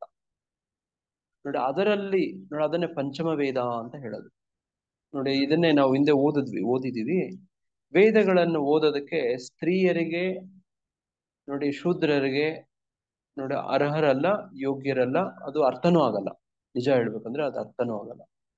ನೋಡಿ ಈಗ ನಮ್ಮಂಥವ್ರಿಗೆಲ್ಲರಿಗೂ ತಿಳುವಳಿಕೆಗೆ ನೋಡಿ ವೇದವ್ಯಾಸರು ನಮ್ಮಂಥವ್ರನ್ನೆಲ್ಲ ಪರಿಗಣಿಸಿ ಇವ್ರಿಗೆ ಇನ್ನೂ ವಿಶೇಷವಾದದ್ದು ಏನಾದ್ರೂ ಪಂಚಮ ವೇದ ಕೊಡ್ಬೇಕು ಅಂತ ಹೇಳಿ ನೋಡಿ ಅಲ್ಲಿರುವಂತ ಸಾರ ನೋಡಿ ಪ್ರಾಯೋಗಿಕವಾಗಿ ನಡ್ಕೊಂಡಂತದ್ದನ್ನ ನೋಡಿ ಹೆಂಗೆ ಪಾಂಡವರು ನಡ್ಕೊಂಡ್ರು, ನೋಡಿ ಹೆಂಗೆ ಈ ಬೇರೆ ಬೇರೆ ಭಕ್ತರು ಮಹಾಭಾರತದಲ್ಲಿ ನೋಡಿ ದುರ್ಯೋಧನ ಹೆಂಗ್ ನಡ್ಕೊಂಡ, ಯಾರು ಹೆಂಗೆ ನಡ್ಕೊಂಡದಕ್ಕೆ ಏನಾಯ್ತು ಅಂತ ಹೇಳ್ಕೊಡೋದೇ ಮಹಾಭಾರತ. ನೋಡಿ ಅದೇ ತರ ಇನ್ನೊಂದು ಪ್ರಯತ್ನ ರಾಮಾಯಣ. ನೋಡಿ ರಾಮಾಯಣ ನೋಡಿ ಯಾರಾದ್ರೂ ನಾನು ಗ್ರೂಪಲ್ಲಿ ಹಾಕಿದ್ದೆ ರಾಮಾಯಣದಿಂದ ಮೌಲ್ಯಗಳು ಅಂತೇಳಿ. ನೋಡಿ ನಮ್ಮ ಈ ಗ್ರೂಪಲ್ಲಿ ಇದ್ದಿತ್ತು, ನೀವು ಯಾರಾದ್ರೂ ನೋಡಿದ್ರೆ ನೋಡಿ ಇಲ್ಲಿದೆ ನೋಡಿ, national seminar organised by KHR Karnataka historical society ಅಂತ, ಹಿಸ್ಟರಿ ರಿಸರ್ಚ್ ಸೊಸೈಟಿ ಅಂತ ಹೇಳಿ ನೋಡಿ ಇಲ್ಲಿ ಕಾಣ್ತಿದ್ಯಾ, Karnataka historical research society Dharwad ನೋಡಿ, centre for multi disciplinary development research. ಇವ್ರು ಏನ್ ಮಾಡ್ತಿದ್ದಾರೆ, life lessons from lord Rama's life ಅಂತ ನ್ಯಾಷನಲ್ ಸೆಮಿನಾರ್ ಮಾಡ್ತಿದ್ದಾರೆ for contemporary lifestyles and modern society. ನೋಡಿ ನೀವು ಯಾರಾದ್ರೂ ಆಸಕ್ತಿ ಇರೋರು, ಸ್ವಲ್ಪ ಇಂಗ್ಲಿಷ್ ಬರೋರು ನೋಡಿ ಇವುಗಳನ್ನ ನೋಡಿ ಈ ಬಗ್ಗೆ ನೀವು ಪೇಪರ್ ಪಬ್ಲಿಷ್ ಮಾಡ್ಬೋದು, ಅಲ್ಲಿ ಹೋಗಿ ಪೋಸ್ಟರ್ ಮಾಡ್ಬೋದು. ಅದೇನೇನ್ ಥೀಮ್ಸ್ ಇದಾವೆ ಅಂತ ನೋಡ್ರಿ. Lessons in dharma, righteousness, leadership and responsibility, family and sacrifice. ರಾಮಾಯಣದಿಂದ ಕುಟುಂಬ ಮತ್ತೆ ಅಲ್ಲಿ ಬರುವಂತ ನೋಡಿ ತ್ಯಾಗಗಳು. ಲಕ್ಷ್ಮಣ ಒಂದು ಅತ್ಯುತ್ತಮ ಉದಾಹರಣೆ, ಲಕ್ಷ್ಮಣನ ಪತ್ನಿ ಊರ್ಮಿಳೆ ಒಂದು ಉದಾಹರಣೆ, ಭರತನ ಒಂದು ಉದಾಹರಣೆ ನೋಡಿ, ಶತ್ರುಘ್ನ ಇನ್ನೊಂದು ಉದಾಹರಣೆ ನೋಡಿ, ಹನುಮಂತ ನೋಡಿ ಆತನ ಒಂದು ಉದಾಹರಣೆ ನೋಡಿ, strength in adversity, truth and integrity, governance ನೋಡಿ, ಗವರ್ನೆನ್ಸ್ ಟೆನೆಟ್ಸ್ ನೋಡಿ. ಈ ತರದ್ದು ನೋಡಿ ಪೇಪರ್ ಎಲ್ಲ ನೀವು ಬೇಕಿದ್ರೆ ಪಬ್ಲಿಷ್ ಮಾಡ್ಬೋದು ನೋಡಿ. ಅದಕ್ಕೆ 25 ವರ್ಷ ಆಗಿರ್ಬೇಕು ನಿಮ್ಮ ವಯಸ್ಸು ನೋಡಿ. ನೀವು ಯಾರಾದ್ರೂ ಮಾಡ್ತೀರಿ ಅಂದ್ರೆ ನೋಡಿ ಮಾಡ್ಬೋದು. ಧಾರವಾಡದಲ್ಲಿ ಇರುತ್ತೆ ನೋಡಿ. Choose one subject from 6 areas. One person can write paper on any area, one area only ನೋಡಿ. ಈ ತರದ್ದು ಕೂಡ ವ್ಯವಸ್ಥೆಗಳು, ವಿಚಾರಗಳು, ವಿಚಾರಣ ಸಂಕಿರಣಗಳು ನೋಡಿ, ಸಮ್ಮೇಳನಗಳು ನೋಡಿ, ಈ ತರದ್ದು ಕೂಡ ಎಲ್ಲ ಮಾಡ್ತಿದ್ದಾರೆ ನೋಡಿ. ಇದು ಯೂನಿವರ್ಸಿಟಿಗೆ ಬಂದಿತ್ತು ನೋಡಿ. ಯೂನಿವರ್ಸಿಟಿಯಿಂದ ನೋಡಿ ನಮ್ಮ ವೈಸ್ ಚಾನ್ಸಲರ್, ನಮ್ಮ ಬೇರೆ ಬೇರೆ ನಮ್ಮ ಕಾಲೇಜು ಎಲ್ಲ ಕಾಲೇಜುಗಳಿಗೆ ಇದು ಸರ್ಕ್ಯುಲೇಟ್ ಆಗ್ಬೇಕು. ಎಲ್ಲರೂ ಯಾರಾದ್ರೂ ಭಾಗವಹಿಸೋರಿದ್ರೆ ಮಾಡ್ಬೋದು ಅಂತ ಹೇಳಿ ನೋಡಿ ಇಲ್ಲಿ ಕಳಿಸ್ಕೊಟ್ಟಿದ್ದಾರೆ ನೋಡಿ. ನಮ್ಮ ಯೂನಿವರ್ಸಿಟಿ ಬಾಗಲಕೋಟೆಗೆ ಕಳಿಸಿದ್ರು ನೋಡಿ. ಅದನ್ನ ನೋಡಿ ನಮ್ಮ ಗ್ರೂಪ್ ಅಲ್ಲಿ ಹಾಕಿದ್ದೆ ನೋಡಿ. ಯಾರಾದ್ರೂ ಆಸಕ್ತಿ ಇದ್ರೆ ನೋಡಿ, ಈಗ ನಮ್ಮ ನೋಡಿ ಪ್ರಕಾಶ್ ಪ್ರಭುಜಿ ಹೇಳಿದ್ರಲ್ಲ, ಈ ಜೀವನ ಮೌಲ್ಯಗಳು ಏನ್ ಮಾಡ್ಬೇಕು ಏನ್ ಮಾಡ್ಬಾರ್ದು, ಒಂದು ಕುಟುಂಬ ವ್ಯವಸ್ಥೆ ನೋಡ್ರಿ, ಟ್ರೂತ್ ಅಂಡ್ ಇಂಟಿಗ್ರಿಟಿ ನೋಡಿ, ಇದೆಲ್ಲ ರಾಮಾಯಣದಲ್ಲಿದೆ. ಅದನ್ನ ನಮ್ಗೆ ಊರುಗಳಲ್ಲಿ ನೋಡಿ ಒಂದು ದೊಡ್ಡ ಆಟ ಅಂತ ಹೇಳ್ಕೊಡ್ತಿದ್ರು, ಯಕ್ಷಗಾನ ಅಂತ ಹೇಳ್ಕೊಡ್ತಿದ್ರು ನೋಡ. ಅಲ್ಲಿ ನಾಟಕಗಳ ಕಲ್ಸ್ಕೊಡೋ ಮೇಷ್ಟ್ರುಗಳು ಇರ್ತಿದ್ರು ನೋಡಿ, ಕಲ್ತು ಹಾಡ್ತಿದ್ರು. ನಮ್ಮೂರಲ್ಲಿ 3 ಜನ ನಮ್ಮ ವರ್ಮ ಅಗ್ರದಲ್ಲಿ ದನ ಮೇಸರೆಲ್ಲನೂ ನಾಟಕಗಳು ಕಲಿತಿದ್ರು. ಅವರು ನೋಡಿ ಸಂದರ್ಭಕ್ಕೆ ತಕ್ಕಂಗೆ ನಾಟಕದ ಡೈಲಾಗ್ ಹೇಳಿ ನೋಡಿ ಅವರು ಆ ನೋಡಿ ಆ ಸಂದರ್ಭದಲ್ಲಿ ಏನ್ ಮಾಡ್ಬೇಕು ಏನ್ ಮಾಡ್ಬೋದು ಅಂತೆಲ್ಲ ಹೇಳೋರು. ಯಾವಾಗ್ಲೂ ನಾಟಕಗಳ ಡೈಲಾಗ್ಗಳೇ ಹೇಳ್ಕೊಂಡಿರ್ತಿದ್ರು. ಅವ್ರು ಬದುಕೆಲ್ಲ ನಾಟಕ ಡೈಲಾಗ್ಗಳೇ ಇರ್ತಿತ್ತು. ಅಷ್ಟು ಹುಚ್ಚು, ಆ ತರ ಬೆರ್ತೋಗ್ಬಿಟ್ಟಿತ್ತು ಸಂಸ್ಕೃತಿಯಲ್ಲಿ ನೋಡಿ. ರಾಮಾಯಣ, ಮಹಾಭಾರತ ನೋಡಿ, ಭಾಗವತ ನೋಡಿ ಹರಿಕತೆ, ಹರಿಕಥೆಯಲ್ಲಿ ಏನ್ ಹೇಳ್ತಾರೆ, ಭಾಗವತರು, ಅವ್ರನ್ನ ಭಾಗವತರು ಅಂತ ಹೇಳ್ತಾರೆ. ನಮ್ ಭಾಗವತನೇ ಹೇಳೋದು ನೋಡಿ, ಭಾಗವತ ಕಥೆನೇ ಹೇಳೋದು ಹರಿಕತೆ ಭಾಗವತ ಅಂತ. ನೋಡಿ ಹಂಗೆ ನರಕದ ದ್ವಾರಗಳಿಂದ ತಪ್ಪಿಸ್ಕೊಳ್ಳೋದಕ್ಕೆ ಇವೆಲ್ಲ ಮಾರ್ಗಗಳು. ನೋಡಿ ನರಕದ ಲೋಕದಿಂದ ತಪ್ಪಿಸ್ಕೊಳ್ತಾನೆ ಅಂದ್ರೆ ನೋಡಿ ಮತ್ತೆ ಏನ್ ಮಾಡೋದು, ಆತ್ಮ ಸಾಕ್ಷಾತ್ಕಾರ ಮಾಡೋದು. ಅದಕ್ಕೆ ಪರ್ಯಾಯ ಅದು ಮಾಡೋದನ್ನ ಬಿಟ್ರೆ ಇದನ್ ಮಾಡ್ಬೇಕು. ಆತ್ಮ ಸಾಕ್ಷಾತ್ಕಾರಕ್ಕೆ ನೆರವು. ನೋಡಿ ನೆರವಾಗುವ ಕರ್ಮಗಳನ್ನ ಮಾಡುತ್ತಾನೆ. ಆತ್ಮ ಸಾಕ್ಷಾತ್ಕಾರಕ್ಕೆ ನೆರವಾಗುವ ಕರ್ಮಗಳಲ್ಲಿ ಏನೇನೆಲ್ಲ ಮಾಡ್ಬೇಕು, ಆತ್ಮ ಸಾಕ್ಷಾತ್ಕಾರಕ್ಕೆ ನೆರವಾಗುವ ಕರ್ಮಗಳು. ಹೀಗೆ ಕ್ರಮೇಣ ಪರಮಗತಿಯನ್ನ ಹೊಂದುತ್ತಾನೆ. ಪರಮಗತಿ ಹೊಂದೋದು ತಕ್ಷಣ ಹೊಂದಕ್ಕಾಗೋದಿಲ್ಲ. ನೋಡಿ ಅದಕ್ಕೆ ನಮಗೆ ಹಂತಗಳನ್ನು ಹೇಳ್ಕೊಟ್ಟಿರು. ಎಲ್ಲಿಂದ ಶುರುವಾಗುತ್ತೆ ಈ ಕ್ರಮೇಣ ಭಗವಂತನ ಬಗ್ಗೆ ಕೇಳೋದು, ಅದನ್ನ ಶ್ರವಣ ಆಚರಣೆ ಮಾಡೋದು, ಮಾಡೋದು, ಶ್ರವಣ ಮಾಡೋದು, ಕೀರ್ತನೆ ಮಾಡೋದು, ಜಪ ಮಾಡೋದು, ಸಾಧು ಸಂಘ, ಸಾಧು ಸಂಘ, ಭಜನ ಕ್ರಿಯಾ, ಅನರ್ಥ ನಿವೃತ್ತಿ. ನೋಡಿ ಈ ಭಾನುವಾರದ ಕಾರ್ಯಕ್ರಮದಲ್ಲಿ ಈ ವಿಷಯವಾಗಿ ಪ್ರಭುಜಿಯವರು ತುಂಬಾ ಚೆನ್ನಾಗಿ ಹೇಳಿದರು. ಆ ಅನರ್ಥ ನಿವೃತ್ತಿ ಆಗೋದನ್ನೇ ತುಂಬಾ ವಿಷಯ ಹೇಳಿದ್ರು. ಗುರು ಮಹಾರಾಜರ ನೋಡಿ ಒಂದು ಉದಾಹರಣೆ ತಗೊಂಡು ಹೇಳ್ತಿದ್ರು. ಭಕ್ತಿ ವಿನೋದ್ ಠಾಕೂರ್ ಕಬ್ಬಿನ ಜಲ್ಲೆ ಹೆಂಗೆ ನಾವು ಇದ್ ಮಾಡ್ತೀವಿ ಆತರ ಎಲ್ಲ ಹೇಳ್ತಾ ಇದ್ರು ಪ್ರಭುಜಿ, ಕೇಳ್ತಾ ಇದ್ರು. ಕಬ್ಬಿನ ನೋಡಿ ಮಾತಾಜಿಯವರು ಕೇಳಿದ್ದಾರೆ. ನೋಡಿ ಹಿಂಗಿರ್ಬೇಕು, ಶ್ವೇತ ಮಾತಾಜಿಯವ್ರ ತರ ಇರ್ಬೇಕು ನಾವೆಲ್ಲರೂ. ನೋಡಿ ಅದರಲ್ಲಿ ಈ ತರದ ಒಂದು ಹೋಲಿಕೆ ಕೊಟ್ಟು ಹೇಳಿದ್ರೆ ನಮ್ಗೆ ಚೆನ್ನಾಗ್ ಅರ್ಥ ಆಗತ್ತೆ. ಆ ಅನರ್ಥ ನಿವೃತ್ತಿ ಹೇಗೆ ಅಂದ್ರೆ, ಆ ಕಬ್ಬಿನ ಹಾಲನ್ನ ಕುದಿಸ್ತಾರಲ್ಲ, ಕುದಿಸ್ತಾ ಇದ್ದಾಗ ಎಲ್ಲ ಅದು ಮೇಲೆ ಬರುತ್ತಂತೆ, ತೇಲ್ಕೊಂಡ್ ಮೇಲೆ ಬರುತ್ತೆ. ಕಸ ಕಡ್ಡಿ ಎಲ್ಲ ಪ್ರಭುಜಿ, ಕಸ ಕಡ್ಡಿ ಎಲ್ಲ ಕಡ್ಡಿ ತೆಗೆದು ಬಿಡ್ಬೇಕಂತೆ. ಆ ತೆಗೆದು ಹಾಕೋದು ಒಂದು ಕಲೆ ಅಂತೆ. ಅದನ್ನೇನಾದ್ರೂ ಬಿಟ್ರೆ ಅದು ವಾಪಸ್ ಹಂಗೆ ಒಳಗಡೆ ಹೋಗ್ಬಿಡತ್ತಂತೆ. ನೋಡಿ ಈ ತರದ ಭಕ್ತಿ ವಿನೋದ್ ಠಾಕೂರು ಪುಸ್ತಕದಲ್ಲಿ ಬರ್ದಿದಾರಂತೆ. ಅದನ್ನ ಯಾವ್ದೋ ಲೆಕ್ಚರ್ ಅಲ್ಲಿ ಗುರು ಮಹಾರಾಜ್ ಹೇಳಿದ್ರಂತೆ. ಅದನ್ನ ಇವ್ರು ಕೇಳಿ ಇದನ್ನ ನಮ್ಗೆ ಹೇಳ್ತಿದ್ರು. ನೋಡಿ ಹಂಗೆ ನೋಡಿ ಒಂದು ಪ್ರವಚನ ಕೇಳೋದು ಅಂತಂದ್ರೆ ನೋಡಿ ಹಿಂಗೆ ಕೇಳ್ಬೇಕು. ನೋಡಿ ಅಲ್ಲಿ ಅನರ್ಥ ನಿವೃತ್ತಿ ಬಗ್ಗೆ ತುಂಬಾ ಚೆನ್ನಾಗಿ ಹೇಳ್ತಿದ್ರು. ಆ ಅನರ್ಥ ನಿವೃತ್ತಿ ಸಂದರ್ಭ ಯಾವಾಗ ಬರ್ಬೇಕೋ ಅದನ್ನ ತೆಗೆದು ಹಾಕದೇ ಇದ್ರೆ ಮತ್ತೆ ಸಮಸ್ಯೆ. ನೋಡಿ ಅದನ್ನ ತೆಗಿತಾ, ಅನರ್ಥ ನಿವೃತ್ತಿ ತೆಗಿತಾ ತೆಗಿತಾ ತೆಗಿತಾ ತೆಗಿತಾ ಆ ಕಸ ಏನ್ ಬರುತ್ತೆ, ಆ ಕಬ್ಬಿನ ಹಾಲೊಳಗಡೆ ಕುದಿಸ್ತಿರೋಂಥದ್ದು, ಹಂಗೆ ಹೋದಾಗ ತೆಗಿತಾ ಹೋದಾಗ ಏನಾಗತ್ತಂತೆ ಮತ್ತೆ ಬೆಲ್ಲ ಗಟ್ಟಿ ಆಗುತ್ತೆ ಪ್ರಭುಜಿ, ಗಟ್ಟಿಯಾಗಿ ನಿಷ್ಠೆ ನೋಡಿ ಸ್ಥಿರ ಆಗತ್ತೆ, ನಿಷ್ಠೆ ಬರುತ್ತೆ, ಮಂದ ಆಗ್ತಾ ಹೋಗುತ್ತೆ, ಗಟ್ಟಿ ಆಗತ್ತೆ. ಆಗ್ತಾ ಆಗ್ತಾ ಹೆಂಗೆ ಗಟ್ಟಿ ಆಗತ್ತೆ, ಒಂದು ಬೆಲ್ಲದ ಪಾಕ ನೋಡಿ ಹೆಂಗೆ ಗಟ್ಟಿ ಮಂದ ಆಗುತ್ತೋ ನೋಡಿ ಹಂಗಾಗ್ಬಿಡುತ್ತೆ. ಅದರಲ್ಲಿ ಸಕ್ಕರೆ ಕಂಡೆ ಬಗ್ಗೆ ಹೇಳ್ತಿದ್ವಿ. ಸಕ್ಕರೆ ಕಂಡೆ ಎಷ್ಟೋ ಔಷಧಿಗಳಿಗೆ ಉಪಚಾರಕ್ಕೆ ಅದನ್ನ ಹೇಳ್ತಾರೆ, ಸಕ್ಕರೆ ಕಂಡೆ. ನೋಡಿ ಆ ಮಟ್ಟಕ್ಕೆ ಹೇಳ್ತಿದ್ರು ಅವರು. ನೋಡಿ ಹಂಗೆ ಹಿಂಗೆ ಆತ್ಮ ಸಾಕ್ಷಾತ್ಕಾರ ಅಂದ್ರೆ ಹಂಗೆ, ಆ ಕರ್ಮಗಳು ಅಂದ್ರೆ ಹಂಗೆ. ನೋಡಿ ಆದವ ಶ್ರದ್ಧಾ, ಸಾಧು ಸಂಘ, ನೋಡಿ ಭಜನ ಕ್ರಿಯಾ, ಅನರ್ಥ ನಿವೃತ್ತಿ. ನೋಡಿ ಅನರ್ಥ ನಿವೃತ್ತಿ ಬಗ್ಗೆ ಹೇಳ್ತೀವಿ. ನೋಡಿ ಅನರ್ಥ ನಿವೃತ್ತಿ ಎಲ್ಲ ಆಯ್ತೋ, ಈಗೇನಾಗುತ್ತೆ, ನಮಗೆ ನಿಷ್ಠೆ ಬರುತ್ತೆ, ಸ್ಥಿರ ಆಗ್ತೀರಿ. ನೋಡಿ ನಿಷ್ಠೆ ಬಂದ್ಮೇಲೆ ಏನಾಗುತ್ತೆ, ಶ್ರದ್ಧೆ ಬರುತ್ತೆ. ಶ್ರದ್ಧೆ ಬಂದಾಗ ಏನಾಗುತ್ತೆ ನೋಡಿ, ನಮಗೆ ರುಚಿ ಸಿಗತ್ತೆ. ರುಚಿ ಜಾಸ್ತಿ ಆಗ್ತಾ ಹೋಗುತ್ತೆ. ನೋಡಿ ನಿಮಗೂ ಎಲ್ಲ ರುಚಿ ಜಾಸ್ತಿ ಆಗ್ತಾ ಇದೆಯಾ ಕ್ರಮೇಣ ಕೃಷ್ಣ ಪ್ರಜ್ಞೆಯಲ್ಲಿ? ನೀವೇ ಪರೀಕ್ಷೆ ಮಾಡ್ಕೋಬೇಕು. ಇದು ಯಾರು ಹೇಳಕ್ಕಾಗಲ್ಲ.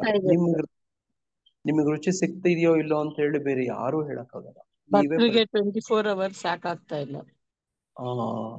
ನೋಡಿ ಹಂಗೆ ರುಚಿ ಸಿಕ್ಬಿಡುತ್ತೆ. ರುಚಿ ಸಿಕ್ಕಿದಾಗ ರುಚಿ ಸಿಗ್ತಾ ಇರೋದ್ರಿಂದಾನೇ ಪ್ರಭು ಏನ್ ಕೆಲ್ಸ ಇದ್ರು ಈ ಟೈಮ್ ನಾವು ಕೂತ್ಕೊಂಡ್ಬಿಡ್ತೀವಿ.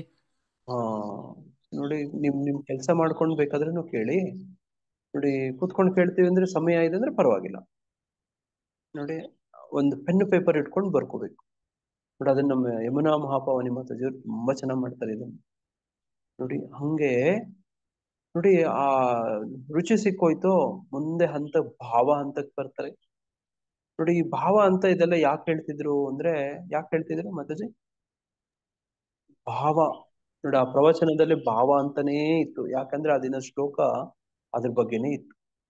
ನಾರದ ಮುನಿಗಳಿಗೆ ಯುಧಿಷ್ಠಿರ ಮಹಾರಾಜ ಪ್ರಶ್ನೆ ಕೇಳ್ತಾನೆ ಶ್ಲೋಕದಲ್ಲಿ. 4ನೇ ಸ್ಕಂದ 7ನೇ ಸ್ಕಂದದ 4ನೇ ಅಧ್ಯಾಯದ 41ನೇ ಶ್ಲೋಕ. ಯಾರಾದ್ರೂ ಓದ್ಬೋದು. 7ನೇ ಸ್ಕಂದ 4ನೇ ಅಧ್ಯಾಯ 41ನೇ ಶ್ಲೋಕ. ಅಲ್ಲಿ ಯುಧಿಷ್ಠಿರ ಮಹಾರಾಜ ನಾರದರಿಗೆ ಪ್ರಶ್ನೆ ಕೇಳೋದು. ಯಾರ ಬಗ್ಗೆ ಅಂದ್ರೆ ಪ್ರಹ್ಲಾದ್ ಮಹಾರಾಜರ ಬಗ್ಗೆ. ಅಲ್ಲಿ ಈ ಮಹಾವತಾರ ನರಸಿಂಹ ಅಲ್ಲಿ ಆ ಪ್ರಹ್ಲಾದ ಮಹಾರಾಜನ ಆ ಭಾವನೆಗಳು ಅಲ್ಲಿ ತುಂಬಾ ಚೆನ್ನಾಗಿ ಆ ಸಿನಿಮಾದಲ್ಲಿ ವ್ಯಕ್ತ ಆಗಿದೆ. ಅದೇ ಈ ಶ್ಲೋಕದಲ್ಲೂ ಇದೆ ಅಂತ ಹೇಳ್ತಾ ಆ ಪ್ರವಚನ ಶುರು ಮಾಡಿ. ಹಂಗೆ ಯಾರು ನೋಡಿ ಇವನ್ನೆಲ್ಲ ಈ ಹಂತಗಳು ದಾಟಿರ್ತಾರೋ, ಆದವ ಶ್ರದ್ಧಾ, ಸಾಧು ಸಂಘ, ಭಜನ ಕ್ರಿಯಾ, ಅನರ್ಥ ನಿವೃತ್ತಿ, ನೋಡಿ ನಿಷ್ಠ, ನೋಡಿ ಶ್ರದ್ಧಾ, ರುಚಿ, ಭಾವ, ನೋಡಿ ಭಾವ ಅಂತ. ನೋಡಿ ಈ ಭಾವ ಹಂತದಲ್ಲಿ ಇದ್ದು ಕೂಡ ಬಹಳಷ್ಟು ಜನ ಪತನ ಆಗಿದ್ದಾರೆ. ನೋಡಿ ಅತ್ಯುತ್ತಮ ಉದಾಹರಣೆ ಅಂದ್ರೆ ಯಾರು ಅತ್ಯುತ್ತಮ ಉದಾಹರಣೆ? ಭಾವ ಹಂತದಿಂದ ಪತನ ಆದವರು ಭರತ ಮಹಾರಾಜ್. ಯಾವ ಹಂತದಲ್ಲಿದ್ದ ಆದ್ರೆ ಅವನು ಜಿಂಕೆಯ ಮೋಹಕ್ಕೆ ಒಳಗಾಗಿ ಬಿದ್ದೋದ. ಅನುವಾದ ಓದ್ಲ ಪ್ರಭುಜಿ? 40 ಅನುವಾದ. ಕೆಲವು ವೇಳೆ ಭಗವಂತನ ಪಾಣಿ ಪದ್ಮಗಳ ಸ್ಪರ್ಶವನ್ನು ಅನುಭವಿಸುತ್ತಾ ಪ್ರಹ್ಲಾದ ಮಹಾರಾಜನು ಆಧ್ಯಾತ್ಮಿಕ ಆನಂದಾತಿಶಯದಿಂದ ತುಂಬಿ ಮೌನಿಯಾಗಿರುತ್ತಿದ್ದನು. ಆಗ ಭಗವಂತನಲ್ಲಿ ಅವನಿಗಿದ್ದ ಪ್ರೇಮದ ಕಾರಣದಿಂದ ಅವನಿಗೆ ರೋಮಾಂಚನವಾಗಿ ಅರ್ಧ ಮುಚ್ಚಿದ ಅವನ ಕಣ್ಣುಗಳಿಂದ ಆನಂದ ಬಾಷ್ಪಗಳು ಉದುರುತ್ತಿದ್ದವು. ಅಂದ್ರೆ ಆ ನರಸಿಂಹ ಫಿಲಂ ನೋಡಿ ನಿಮ್ಗೆ ಯಾವ ತರ ಭಾವನೆಗಳಾದವು? ನಿಮ್ ಕಣ್ಣಲ್ಲಿ ನೀರ್ ಬಂತ? ನೀವು ನಿಮ್ ಮೈಯೆಲ್ಲ ರೋಮಾಂಚನ ಆಯ್ತಾ? ಇದೇನಕ್ಕಾಯ್ತು ಅಂತ ಪ್ರಭುಜಿ ಅವ್ರು ಕೇಳ್ತಾ ಇದ್ರು. ನೋಡಿ ಅಲ್ಲಿ ಅರ್ಧ ಮುಚ್ಚಿದ ಕಣ್ಣು ಅದೆಲ್ಲ ಅಲ್ಲಿ ತೋರಿಸಿದ್ದಾರೆ ಫಿಲಮ್ ಅಲ್ಲಿ. ನೋಡಿ ಆ ಫಿಲ್ಮ್ ಅಲ್ಲಿ ಭಗವಂತ ಭಕ್ತ ಅವ್ರ ಮಧ್ಯೆ ಆಗುವಂತ ನೋಡಿ ಆ ಸಂಭಾಷಣೆ ನೋಡಿ. ಅಲ್ಲಿ ಪ್ರಹ್ಲಾದ ಮಹಾರಾಜ ಕೇಳೋದು ನೋಡಿ, ನನ್ನಂತೂ ನಿಮ್ ದರ್ಶನ ಕೊಡ್ತಿದ್ದೀರಿ ಅಂತ ಕೇಳೋದು ನೋಡಿ. ಭಗವಂತ ನಾನು ನಿನ್ನ ನೋಡಿ ದಾಸ ಅಂತ ಹೇಳೋದು. ಇದೆಲ್ಲ ನೀವು ಟ್ರೈಲ್ ಎಲ್ಲ ನೋಡಿರ್ತೀರಿ, ಸಿನಿಮಾದಲ್ಲೂ ನೋಡಿರ್ತೀರಿ ಏನಾದ್ರು ನೋಡಿ. ಭಗವಂತ ನಾನು ನಿನ್ನ ದಾಸ ಅಂತ ಹೇಳ್ತಾನೆ ಅಲ್ಲಿ ನೋಡಿ. ಅಲ್ಲಿ ಸಂಭಾಷಣೆ ನೋಡಿ. ನೋಡಿ ಅದು ಅಲ್ಲೇನ್ ಸಿನಿಮಾದಲ್ಲಿತ್ತು ಅದು ಇಲ್ಲಿದೆ, ಇಲ್ಲಿ ಏನಿದೆಯೋ ಅಲ್ಲಿದೆ ನೋಡಿ. ಅದು ಬಹಳ ಅಧಿಕೃತ ಅಂತ ಹೇಳ್ತಿದ್ರು ನೋಡಿ. ಹಂಗೆ ಆತ್ಮ ಸಾಕ್ಷಾತ್ಕಾರ ಅಂದ್ರೆ ನೋಡಿ ಇದು ಹಂತ ಕ್ರಮೇಣ, ಇದು ನೋಡಿ ಕ್ರಮ ಕ್ರಮ ಕ್ರಮ ಕ್ರಮ ಹಂತ ಹಂತ ಹಂತ ಹಂತ ಹಂತ ಹಂತ. ಅಂದ್ರೆ ಪ್ರಭುಜಿ ಅವ್ರು ಹೇಳ್ತಿದ್ರು, ಒಂದು ಬೀಜವನ್ನು ಬಿತ್ತಿ ಅದಕ್ಕೆ ಹೆಂಗೆ ನಾವು ನೀರು ಅದೆಲ್ಲ ಹಾಕಂತ ಬರ್ತೀವೋ, ಅದ್ರಲ್ಲಿರೋ ಕಸ ಕಡ್ಡಿ ಎಲ್ಲ ತೆಗ್ದು ಅದಕ್ಕೆ ಒಂದು ಹುರಿಬೇಕಲ್ವ ಪ್ರಭುಜಿ? ಅದೇ ಆ ಕಬ್ಬಿನ ಸಿಪ್ಪೆಯಿಂದನೇ ನಾವು ಅದನ್ನು ಹುರಿಸ್ಬೇಕು. ಮತ್ತೆ ಒಳಗಡೆ ಹೊರಗಡೆ ಅಂತ ಎಲ್ಲ ಹೇಳ್ತಾ ಇದ್ರು ಪ್ರಭುಜಿ. ವೆರಿ ಗುಡ್ ನೋಡಿ, ನೀವು ಕೇಳಿದಿರಿ, ತುಂಬಾ ಗಂಭೀರವಾಗಿ ಕೇಳಿದಿರಿ ನೋಡಿ. ಅಲ್ಲಿ ಭಕ್ತಿ ವಿನೋದ್ ಠಾಕೂರು ನೋಡಿ ಒಂದು ಕಬ್ಬಿನ ನೋಡಿ ಒಂದು ಬಿತ್ತನೆ ಮಾಡೋದ್ರಿಂದ ಶುರು ಮಾಡ್ತಾರೆ. ಅದ್ರಲ್ಲಿ ಕಬ್ಬು ಹೆಂಗೆ ಬಿತ್ತನೆ ಮಾಡ್ತಾರೆ ನೋಡಿದ್ರೆ, ಕಬ್ಬಿನ ಗೆಣ್ಣು ಅಂತ ಹೇಳ್ತಾರೆ. ಒಂದು ಸಣ್ಣ ಕಡ್ಡಿ ಇರುತ್ತಲ್ಲ, ಅದನ್ನ ಮಣ್ಣಲ್ಲಿ ಬಿತ್ತನೆ ಮಾಡೋದು, ಅದಕ್ಕೆ ನೀರು ಉಣಿಸೋದು ನೋಡಿ, ಅದಕ್ಕೆ ರಕ್ಷಣೆ ಮಾಡೋದು, ಪೋಷಕಾಂಶಗಳು ಹಾಕೋದು ನೋಡಿ. ಅದು ಹಂಗೇ ಬಿತ್ತನೆ ಬಿತ್ತಿದ್ದು ಆ ಕಬ್ಬಿನ ಗೆಣ್ಣು ಅದು ಒಂದು ಸಸಿ ಆಗೋದು ನೋಡಿ. ಅದ್ರ ಹೆಂಗೆ ಪೋಷಕಾಂಶಗಳೆಲ್ಲ ಹೀರ್ಕೊಂಡು ಅಲ್ಲಿ ಆ ಸಿಹಿ ಅಂಶ ರಸಭರಿತವಾಗಿ ತುಂಬಿಕೊಳ್ಳೋದು ನೋಡಿ. ಅದನ್ನ ಹೆಂಗೆ ಸಂಸ್ಕಾರ ಮಾಡೋದು ನೋಡಿ. ಇದನ್ನೆಲ್ಲ ಆದವ ಶ್ರದ್ಧಾ ನೋಡಿ ಹೆಂಗೆ ಇಟ್ಕೊಂಡಿರ್ಬೇಕು. ಬೀಜ ಬಿತ್ತನೆ ಮಾಡೋದು ಗುರುಗಳು ವೈಷ್ಣವರು ನೋಡಿ ಹೆಂಗೆ ಹೃದಯದಲ್ಲಿ ಬಿತ್ತನೆ ಮಾಡ್ತಾರೆ ನೋಡಿ. ನೋಡಿ ಅದನ್ನೇ ಈ ಬ್ರಹ್ಮಾಂಡೆ ಭ್ರಮಿತೆ ಕೋನು ಭಾಗ್ಯವಾನು ಜೀವ ನೋಡಿ. ಗುರು ಕೃಷ್ಣ ಕೃಪಾಪಾಯ್ ಭಕ್ತಿಲತಾ ಬೀಜ. ಭಕ್ತಿಲತಾ ಬೀಜ ಗುರು ಕೃಷ್ಣರ ಕೃಪೆಯಿಂದ ಎಷ್ಟೋ ಜನ್ಮಗಳ ನಂತರ ಕೊನೆಯಲ್ಲಿ ಬ್ರಹ್ಮಾಂಡೆ ಭ್ರಮಿತೆ, ಬ್ರಹ್ಮಾಂಡದಲ್ಲಿ ಭ್ರಮಿಸಿದ ನಂತರ ನರಕಲೋಕ, ಭೂಲೋಕ ನೋಡಿ, ಸ್ವರ್ಗಲೋಕ, ಬ್ರಹ್ಮಲೋಕ, ಮತ್ತೆ ವಾಪಸ್ ಹಿಂಗೆ ಸರ್ಕಲ್ ಸುತ್ತಿ ಸುತ್ತಿ ಸುತ್ತಿ ಸುತ್ತಿ ಕೊನೆಯಲ್ಲಿ ಒಂದು ಭಕ್ತಿಲತಾ ಬೀಜ ಸಿಗತ್ತೆ ನೋಡಿ. ಆ ಬೀಜವನ್ನ ನೋಡಿ ಯಾರು ಸ್ವೀಕಾರ ಮಾಡ್ತಾರೆ, ಪೋಷಿಸ್ತಾರೆ, ಬೆಳೆಸ್ಕೊಂಡು ಹೋಗ್ತಾರೆ ನೋಡಿ, ಅಂತವ್ರ ಬದುಕಲ್ಲಿ ನೋಡಿ ಹಿಂಗಾಗತ್ತೆ. ಒಂದು ಅನರ್ಥ ನಿವೃತ್ತಿ ಒಂದು ಹಂತದಲ್ಲಿ ಏನಾಗತ್ತೆ ಅಂದ್ರೆ ಪರೀಕ್ಷೆ ಆಗತ್ತೆ. ಹೆಂಗೆ ಅಂದ್ರೆ ನೋಡಿ, ಮಾತಾಜಿಯವ್ರು ಹೇಳ್ತಿದ್ರಲ್ಲ, ಆ ಕಬ್ಬಿನ ಸಿಪ್ಪೆಯಿಂದ ಜೊಲ್ಲೆಯಿಂದ ಹೆಂಗೆ ಆ ಕಬ್ಬಿನ ಹಾಲನ್ನ ಹಿಂಡಿ ತೆಗಿತಾರೆ ನೋಡಿದೀರಾ? ಹಿಂಡಿ ತೆಗಿತಾರೆ ನೋಡಿ. ಆ ಹೌದು ತರ ಪ್ರಭು. ಸಂದರ್ಭ ನಮ್ಮಲ್ಲೂ ಕೂಡ ಬರುತ್ತೆ ನೋಡಿ. ಆ ಹಿಂಡಿ ತೆಗೆದ ನಂತರ ಆ ಕಬ್ಬಿನ ಹಾಲನ್ನ ಕಾಯ್ಸಕ್ಕೆ ಈ ಸೌದೆಯನ್ನ, ಆ ಕಬ್ಬಿನ ಸಿಪ್ಪೆಯನ್ನೇ ಬಳಸ್ತಾರೆ. ನೀವು ಕಬ್ಬು ಹಾಲು, ಆಲೆ ಮನೆ ಈ ತರದೆಲ್ಲ ನೋಡಿದ್ರೆ ನಿಮ್ಗೆ ಇದೆಲ್ಲ ಹೇಳಿದೆಲ್ಲ ಅರ್ಥ ಆಗುತ್ತೆ. ಅದನ್ನೇ ಸೌದೆಯಾಗ ನೋಡಿ, ನೋಡಿ ಅದನ್ನೇ ಸೌದೆಯಾಗಿ ಉಪಯೋಗಿಸ್ತಾರೆ ನೋಡಿ. ಅವ್ರ ದಿನನ ನೋಡಿ ಅವ್ರ ಈ ತರದ್ ಅದು ಹಿಂಡೋದು. ಕುದಿತಾ ಇರೋದು ಪ್ರಭುಜಿ, ಅದು ಕುದಿತಾ ಇರೋದು ನಮ್ಮ ಮನ್ಸೆ ಅಂತ, ನಮ್ಮ ಬುದ್ಧಿನೇ ಅಂತೆ ಪ್ರಭುಜಿ. ಅದು ಕುದಿತಾ ಇರುತ್ತಲ್ಲ, ಅದು ನಮ್ಮ ಬುದ್ಧಿ ಅಂತ. ಮನಸ್ಸಲ್ಲಿ ಇರುವಂತ ಅನರ್ಥಗಳನ್ನ ತೆಗೆಯೋದು. ಪ್ರಭುಜಿ ಹಿಂದಿನ ಕಾಲದಾಗ ನಾವು ಅದೇ ಕಪ್ಪು ಬೆಳೆದು ಬೆಲ್ಲ ಮಾಡಿ ಪ್ರಭುಜಿ ನಮ್ಮ ಹೊಲ್ದಾಗೆ. ನಮ್ಮ ನೆನಪೈತಿ ಪ್ರಭುಜಿ. ನೋಡಿ ಮಾತಾಜಿ ಅವ್ರಿಗೆ ಈಗ ಎಲ್ಲ ಹೋಲಿಕೆ ಅರ್ಥ ಆಗೋಯ್ತು. ಯಾಕಂದ್ರೆ ರೈತರು ಅದು ಕಬ್ಬಿಣದ್ದು ದೊಡ್ಡದು ಕಡ ಇತ್ತು ಪ್ರಭುಜಿ, ಅದ್ರ ಆಳುಗಳು ಇಟ್ಟಿತ್ತು ಪ್ರಭುಜಿ. ಇದೆ ನಮ್ಮ ಹೊಲ್ದಾಗೆ ಪ್ರಭುಜಿ. ಅದು ಬೆಲ್ಲ ಮಾಡಿ ಇದು ಮಾಡ್ತಾರೆ ಪ್ರಭುಜಿ. 3-4 ವರ್ಷ ನೋಡಿವಿ ಪ್ರಭುಜಿ. ಹಿಂದಿನ ಒಂದ್ 40 ವರ್ಷದ ಕೆಳಗೆ, 50 ವರ್ಷದ ಕೆಳಗೆ.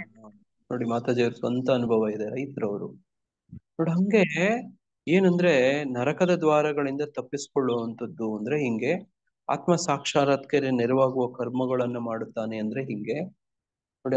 ಅವನು ಇದೆಲ್ಲ ಈ ಹಂತಗಳೆಲ್ಲ ದಾಟಿ ಬರ್ಬೇಕು. ಇದೆಲ್ಲಾನು ಹೆಂಗಾಗತ್ತೆ ಅಂದ್ರೆ ಕ್ರಮೇಣ ನೋಡಿ. ಅದರಲ್ಲಿ ಆ ಪ್ರವಚನದಲ್ಲಿ ಒಂದು ಹೋಲಿಕೆ ಕೊಡ್ತಿದ್ರು ನೋಡಿ. ಒಂದು ಹೆರಿಗೆ ಆಗುವಂತದ್ ಬಗ್ಗೆ ಹೋಲಿಕೆ ಕೊಡ್ತಿದ್ರು. ಹೇಳ್ತೀರಾ ಮಾತಾಜಿ, ಶ್ವೇತಾ ಮಾತಾಜಿ? ಹಾ ಪ್ರಭುಜಿ, ಅದೇ ತರ ಅನುಕರಣೆ ಬಗ್ಗೆ ಹೇಳಿದ್ರು ಪ್ರಭುಜಿ. ಒಬ್ಳು ಅದೇ ಹೆರಿಗೆ ಟೈಮಲ್ಲಿ ಅವಳು ಹೆಂಗೆ ನೋವು ಪಡ್ತಾಳೆ, ಅದೇ ತರ ನಾವು ನೋವು ಪಡ್ತೀವಿ ಅಂತ ಇನ್ನೊಬ್ಳು ಹೋದ್ರೆ ಅದು ಆಗಲ್ಲ ಪ್ರಭುಜಿ. ಆ ನೋವು ಅವ್ರಿಗೆ ಗೊತ್ತಾಗುತ್ತೆ ಅಂತ ನೋಡಿ. ಆಕೆ ಅನ್ಕೊಂಡ್ಬಿಡ್ತಾಳೆ, ಹೆಂಗ ಅನುಕರಣೆ ಮಾಡ್ತಾಳೆ ಅಂದ್ರೆ, ಒಂದು ಹೆರಿಗೆ ಆಗುವಂತ ಒಂದು ಕೋಣೆ ಹೋಗಿ ನೋಡ್ತಾಳೆ. ಅಲ್ಲಿ ಮಗು ಆಗ್ಬೇಕು ಅಂದ್ರೆ ಏನ್ ಮಾಡ್ಬೇಕಂತೆ ನೋಡಿ, ಜೋರಾಗಿ ಉಸಿರಾಟ, ದೀರ್ಘವಾಗಿ ಆಟ ಆಡ್ಬೇಕು, ಜೋರಾಗಿ ಅಳ್ಬೇಕು, ಅಳ್ಬೇಕು ನೋಡಿ. ಹಿಂಗ ನೋವಿಂದ ಹತ್ತು ಜೋರಾಗಿ ಉಸಿರಾಟ ಆಡಿದ್ರೆ ಮಗು ಹುಟ್ಬಿಡತ್ತೆ ಅಂತ ಅನ್ಕೊಂಡಿರ್ತಾಳ ಅವಳು. ಅದನ್ನೆಲ್ಲ ನೋಡಿ ಆಕೆನು ಕೂಡ ಅದನ್ನೇ ಅನುಕರಣೆ ಮಾಡಕ್ ಹೋಗ್ತಾಳೆ, ಮಿಮಿಕ್ರಿ ಮಾಡ್ತಾಳೆ. ಹಂಗ ಮನೆಗ್ ಬಂದು ಅದೇ ತರ ಪ್ರಯತ್ನ ಮಾಡ್ತಾಳೆ. ಮಗು ಹುಟ್ಟೋದಿಲ್ಲ ಅಲ್ವಾ? ಅದನ್ನೇ ಚೈತನ್ಯ ಮಹಾಪ್ರಭುಗಳಿಗೆ ಹೋಲಿಕೆ ಮಾಡ್ಕೊಂಡು ಹೇಳ್ತಿದ್ರು ನೋಡಿ. ಹಂಗೆ ಪರಿಪಕ್ವ ಆಗುವಂತದ್ದು ಬಗ್ಗೆ ಅಲ್ಲಿ ಹೇಳ್ತಿದ್ರು ನೋಡಿ. ಅದು ಇವೆಲ್ಲ ಯಾವಾಗ ಆಗತ್ತಂದ್ರೆ ಕ್ರಮೇಣ ಆಗತ್ತೆ ನೋಡಿ. ಈ ಬೇರೆಯವರು ಯಾರೋ ಮಾಡೋದನ್ನ ನೋಡಿ ನಟನೆ ಮಾಡ್ತಾ ಹಂಗೆಲ್ಲ ಮಾಡಕ್ಕಾಗಲ್ಲ ನೋಡಿ. ಇದಕ್ಕೆ ಈ ತರ ಭಾವ, ಈ ತರದ್ದು ನಮಗೂ ಕೂಡ ನೋಡಿ. ಪ್ರಹ್ಲಾದ್ ಮಹಾರಾಜನ ನೋಡ, ಅಲ್ಲಿ ಆತನ ಅನುಭವಿಸದ್ನಲ್ಲ ಆ ಭಾವ, ಆತ ನಮಗೂ ಬರದೇ ಇದ್ರೆ ಏನ್ ಮಾಡ್ಬೇಕಂತೆ? ಅಳ್ಬೇಕಂತೆ ಪ್ರಭುಜಿ. ಪದೇ ತರ ನಮ್ಗೆ ಬರ್ಲಿಲ್ಲ ಅಂತ ಅಳ್ತಾನೆ ಇರ್ಬೇಕಂತೆ ಪ್ರಭುಜಿ. ನೋಡಿ ಮತ್ತೆ ಅಳ್ಬೇಕಂತೆ, ಮತ್ತೆ ಬರ್ಲಿಲ್ಲ ಮತ್ತೆ ಅಳ್ಬೇಕಂತೆ ನೋಡಿ. ಇದು ಗುರು ಮಹಾರಾಜ ಹೇಳಿದ್ದು ನೋಡಿ. ಅಯ್ಯೋ ನನ್ಗೆ ಆ ತರದ್ ಭಾವನೆಗಳೇ ಬರ್ತಿಲ್ಲ, ನನಗೆ ಪ್ರೇಮನೇ ಬರ್ತಾ ಇಲ್ಲ ನೋಡಿ, ನನ್ಗೆ ನೋಡಿ ಕಣ್ಣೀರೇ ಬರ್ತಿಲ್ಲ. ಇವಾಗ ಏನ್ ಮಾಡ್ಬೇಕಂತೆ? ಅಳ್ಬೇಕಂತೆ. ಮತ್ತೆ ಪ್ರಯತ್ನ ಮಾಡ್ಬೇಕಂತೆ. ಆ ಪ್ರಯತ್ನ ಮಾಡೋದು, ಅಳೋದು ಇವೆಲ್ಲ ಕ್ರಮೇಣ ಬರ್ತವೆ ನೋಡಿ. ಅದನ್ನೇ ಅವರು ನಮ್ಮ ಗುರುವಾಷ್ಟಕಂ ಇಂದ ಹೇಳಿದ್ರು. ಗುರುಗಳು ಏನ್ ಮಾಡ್ತಾರೆ ಗುರುವಾಷ್ಟಕಮಲ್ಲಿ ಈ ವಿಷಯವಾಗಿ?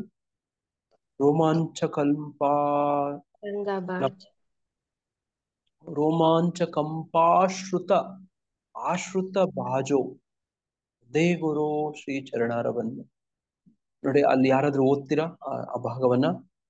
ಮಹಾಪ್ರಭು ಕೀರ್ತನ ನೃತ್ಯ ನಾನಾ ನೋಡಿ, ಯಾರಾದ್ರೂ ಓದ್ತೀರಾ? ಶೃಂಗಾರ ಮಹಾಪ್ರಭು ಕೀರ್ತನ ನೃತ್ಯ ಗೀತ ವಾದಿತ್ರ ಮಾದ್ಯಾನ್ ಮನಸೋರಸೇನ ರೋಮಾಂಚ ಕಂಪ ಶ್ರುತರಂಗ ಬಾಜು ಒಂದೇ ಗುರು ಶ್ರೀ ಚರಣರವಿಂದಂ. ಅನುವಾದ ಓದ್ಲ? ಆ ಭಾಗನೇ ಓದಿ ಮತ್ತೆ.